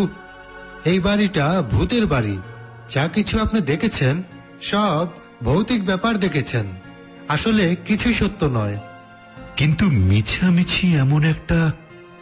দেবকুমারের কথায় বাধা দিয়ে বলে রজত, মিছামিছি কিছুই নয় দেবকুমার। অনেকদিন আগে এক ধনী জমিদার তার স্ত্রীর উপর বিরক্ত হয়ে অতি নিষ্ঠুরভাবে তাকে হত্যা করেছিলেন, কিন্তু তিনিও হাতে হাতে তার সাজা পেয়ে গেছেন। মহিলার আত্মীয় স্বজন যারা তারা এক দল ভাড়াটে গুন্ডা লেলিয়ে এই বাড়ির সবাইকে কচুকাটা করে গেছেন। সেই থেকে এই বাড়ি পোড়া বাড়ি বলেই বিখ্যাত। কেউ এখানে থাকে না। মাঝে মাঝে দু একটা অপরিচিত ব্যক্তির মৃতদেহ এখানে আবিষ্কার করা হয়। সম্ভবত তোমার মতো দৈবাত যারা এখানে রাতের অতিথি হয়, ভোরবেলা তাদেরই হয়তো মৃতদেহ এখানে পাওয়া যায়। তোমার ভাগ্য ভালো যে আমরা বোধহয় খুব সময় মতোই এসে পড়েছিলাম। দেবকুমার নীরবে ভাবতে থাকে। বিস্ময়ে ও ভয়ে তার মুখ থেকে কোনো কথা বেরোয় না। কিন্তু সেদিন সে তাদের সঙ্গে রজতের বাড়ি ফিরে গেলেও কয়েকদিন পরে একদল মিস্ত্রি নিয়ে আবার সে ফিরে এসেছিল সেইখানে। রজতকে বলল সে, ভাই, খাটের তলাটা ওদের খুঁড়তে বলো। আমার খাটখানি সেদিন বড্ড দুলে উঠেছিল, উঁচু হয়ে উঠেছিল অনেকটা। তার কারণ কি বলতে পারো? তা কেমন করে বলবো ভাই, তুমি বলছো খুঁড়তে, বেশ খুঁড়েই দেখা যাক। ঘন্টা কয়েক পরিশ্রমের পর মেঝের সিমেন্ট ফাটিয়ে যখন আগাগোড়া খুঁড়ে ফেলা হলো, তখন দেখা গেল রক্ত মাংসহীন কার এক কঙ্কাল, আর সেই কঙ্কালের আশেপাশে কিছু হার ও ব্রেসলেট। তখনও সেই নিহত মহিলার পরিচয় ঘোষণা করছে। সমবেত সকলে স্তব্ধ হয়ে রইল কিছুক্ষণ। তারপর রজত বললে, ও রহস্য তাহলে পরিষ্কার হয়ে গেল দেবকুমার। সম্ভবত প্রত্যহ গভীর রাতে মহিলার অতৃপ্ত আত্মা তার গোপন আবাস হতে বেরিয়ে আসে, আর তারপর যা হয়ে থাকে সে সম্ভবত বাস্তবের পুনরাভিনয়। জীবনে একদিন যা হয়েছিল, এই বাড়ির ভৌতিক অধিবাসীরা আজও তার রিহার্সেল দিয়ে যাচ্ছে। যাই হোক, দিন তো প্রায় শেষ হয়ে এলো, আর 2-1 ঘন্টা থাকতে পারলে এবারে আরো কিছু গোপন রহস্য উদ্ধার করা যেত। কিন্তু সে কি সঙ্গত হবে ভাই? ও কি?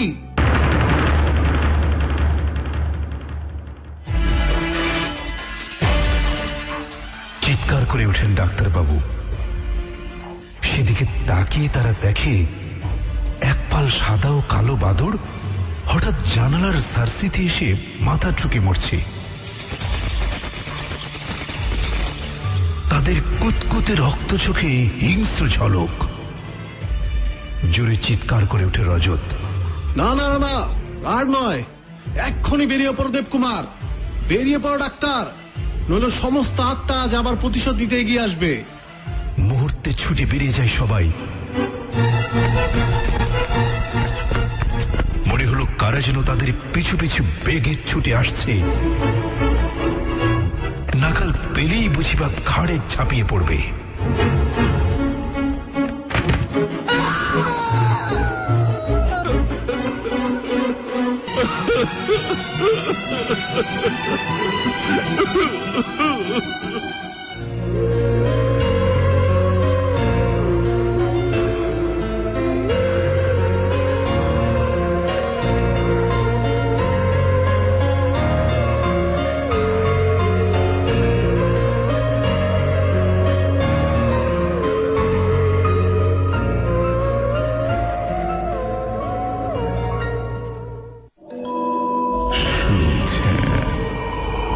ভৌতিক 90.8।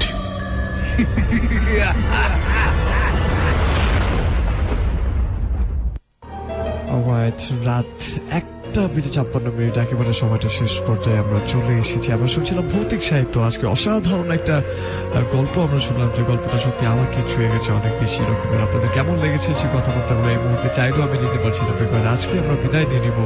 আমি কনক আপনাদের সাথে ছিলাম, এবং ফিরোজ খান রাত 2টো পর্যন্ত প্রতি মঙ্গলবার যেমনটা করে থাকে। এই মুহূর্তে উজ্জ্বল সিলেট থেকে আমাদেরকে SMS করছেন। তিনি বলছেন যে আমার জীবনের ঘটনা রয়েছে, স্টুডিওতে এসে বলতে চান। আপনি সালমান হায়াত গাজীপুর ব্রাদার্স, আমি তোমাদের নতুন বন্ধু, এবং আজ আপনি আমাদেরকে প্রথম শুনছেন। আমাদের সাথে নাইম কুমিল্লা থেকে রয়েছেন, এমডি নুরাইল গুলশান থেকে আমাদেরকে SMS করেছেন, এবং এমনি করে আমাদেরকে অনেকে SMS করছেন। প্রত্যেককে থ্যাঙ্কস জানাচ্ছি আমাদের সাথে থাকবার জন্য, যেহেতু সময়টা একেবারেই কম। সো আমরা এই মুহূর্তে শেষ করে দিতে চাই, বাট তারও আগে কিছু প্রাপ্তি স্বীকার করতে চাই যারা যারা আমাদেরকে SMS করেছেন। সাইম মিরপুর থেকে আমাদেরকে SMS করেছেন, কাউসার নয়ন আমাদেরকে SMS করেছেন, এবং আমাদেরকে আর এক্স এসএমএস করেছেন, অন্তর আমাদেরকে এসএমএস করেছিলেন, এবং ফেসবুকে অনেকে আমাদের সাথে জয়েন করে ফেলেছেন, যারা তাদের মন্তব্যগুলো জানিয়েছেন শেষ মুহূর্তে। তাদের ভেতর থেকে বেশ কয়েকজনের প্রাপ্তিটা আমি স্বীকার করে নিতে চাই, এবং যারা যারা আমাদেরকে এসএমএস কমেন্ট করে ধন্য করেছিলেন তাদের প্রত্যেকের কাছে কৃতজ্ঞতা জ্ঞাপন করছি। ভৌতিক টিম এবং আমি আরজে কনক রয়েছেন আমাদের সাথে, আরডিএক্স নাজিম হোসেন রয়েছেন আমাদের সাথে, জিহাদ, সাবির এইচএস আমাদের সাথে ছিলেন, মুকাদ্দাস আমাদের সাথে ছিলেন, এমনি করে অনেকেই আমাদের সাথে পুরো প্রোগ্রাম জুড়ে শুনেন। বাট এই মুহূর্তে আমি বিদায় নিচ্ছি, বাট কথা দিলাম আগামী মঙ্গলবার আবারও কথা হবে। সে পর্যন্ত ভালো থাকবেন, সুস্থ থাকবেন এবং থাকবেন এশিয়ান রেডিও 90.8 FM এর সাথে। আল্লাহ হাফেজ। This track was downloaded from FusionBD.com.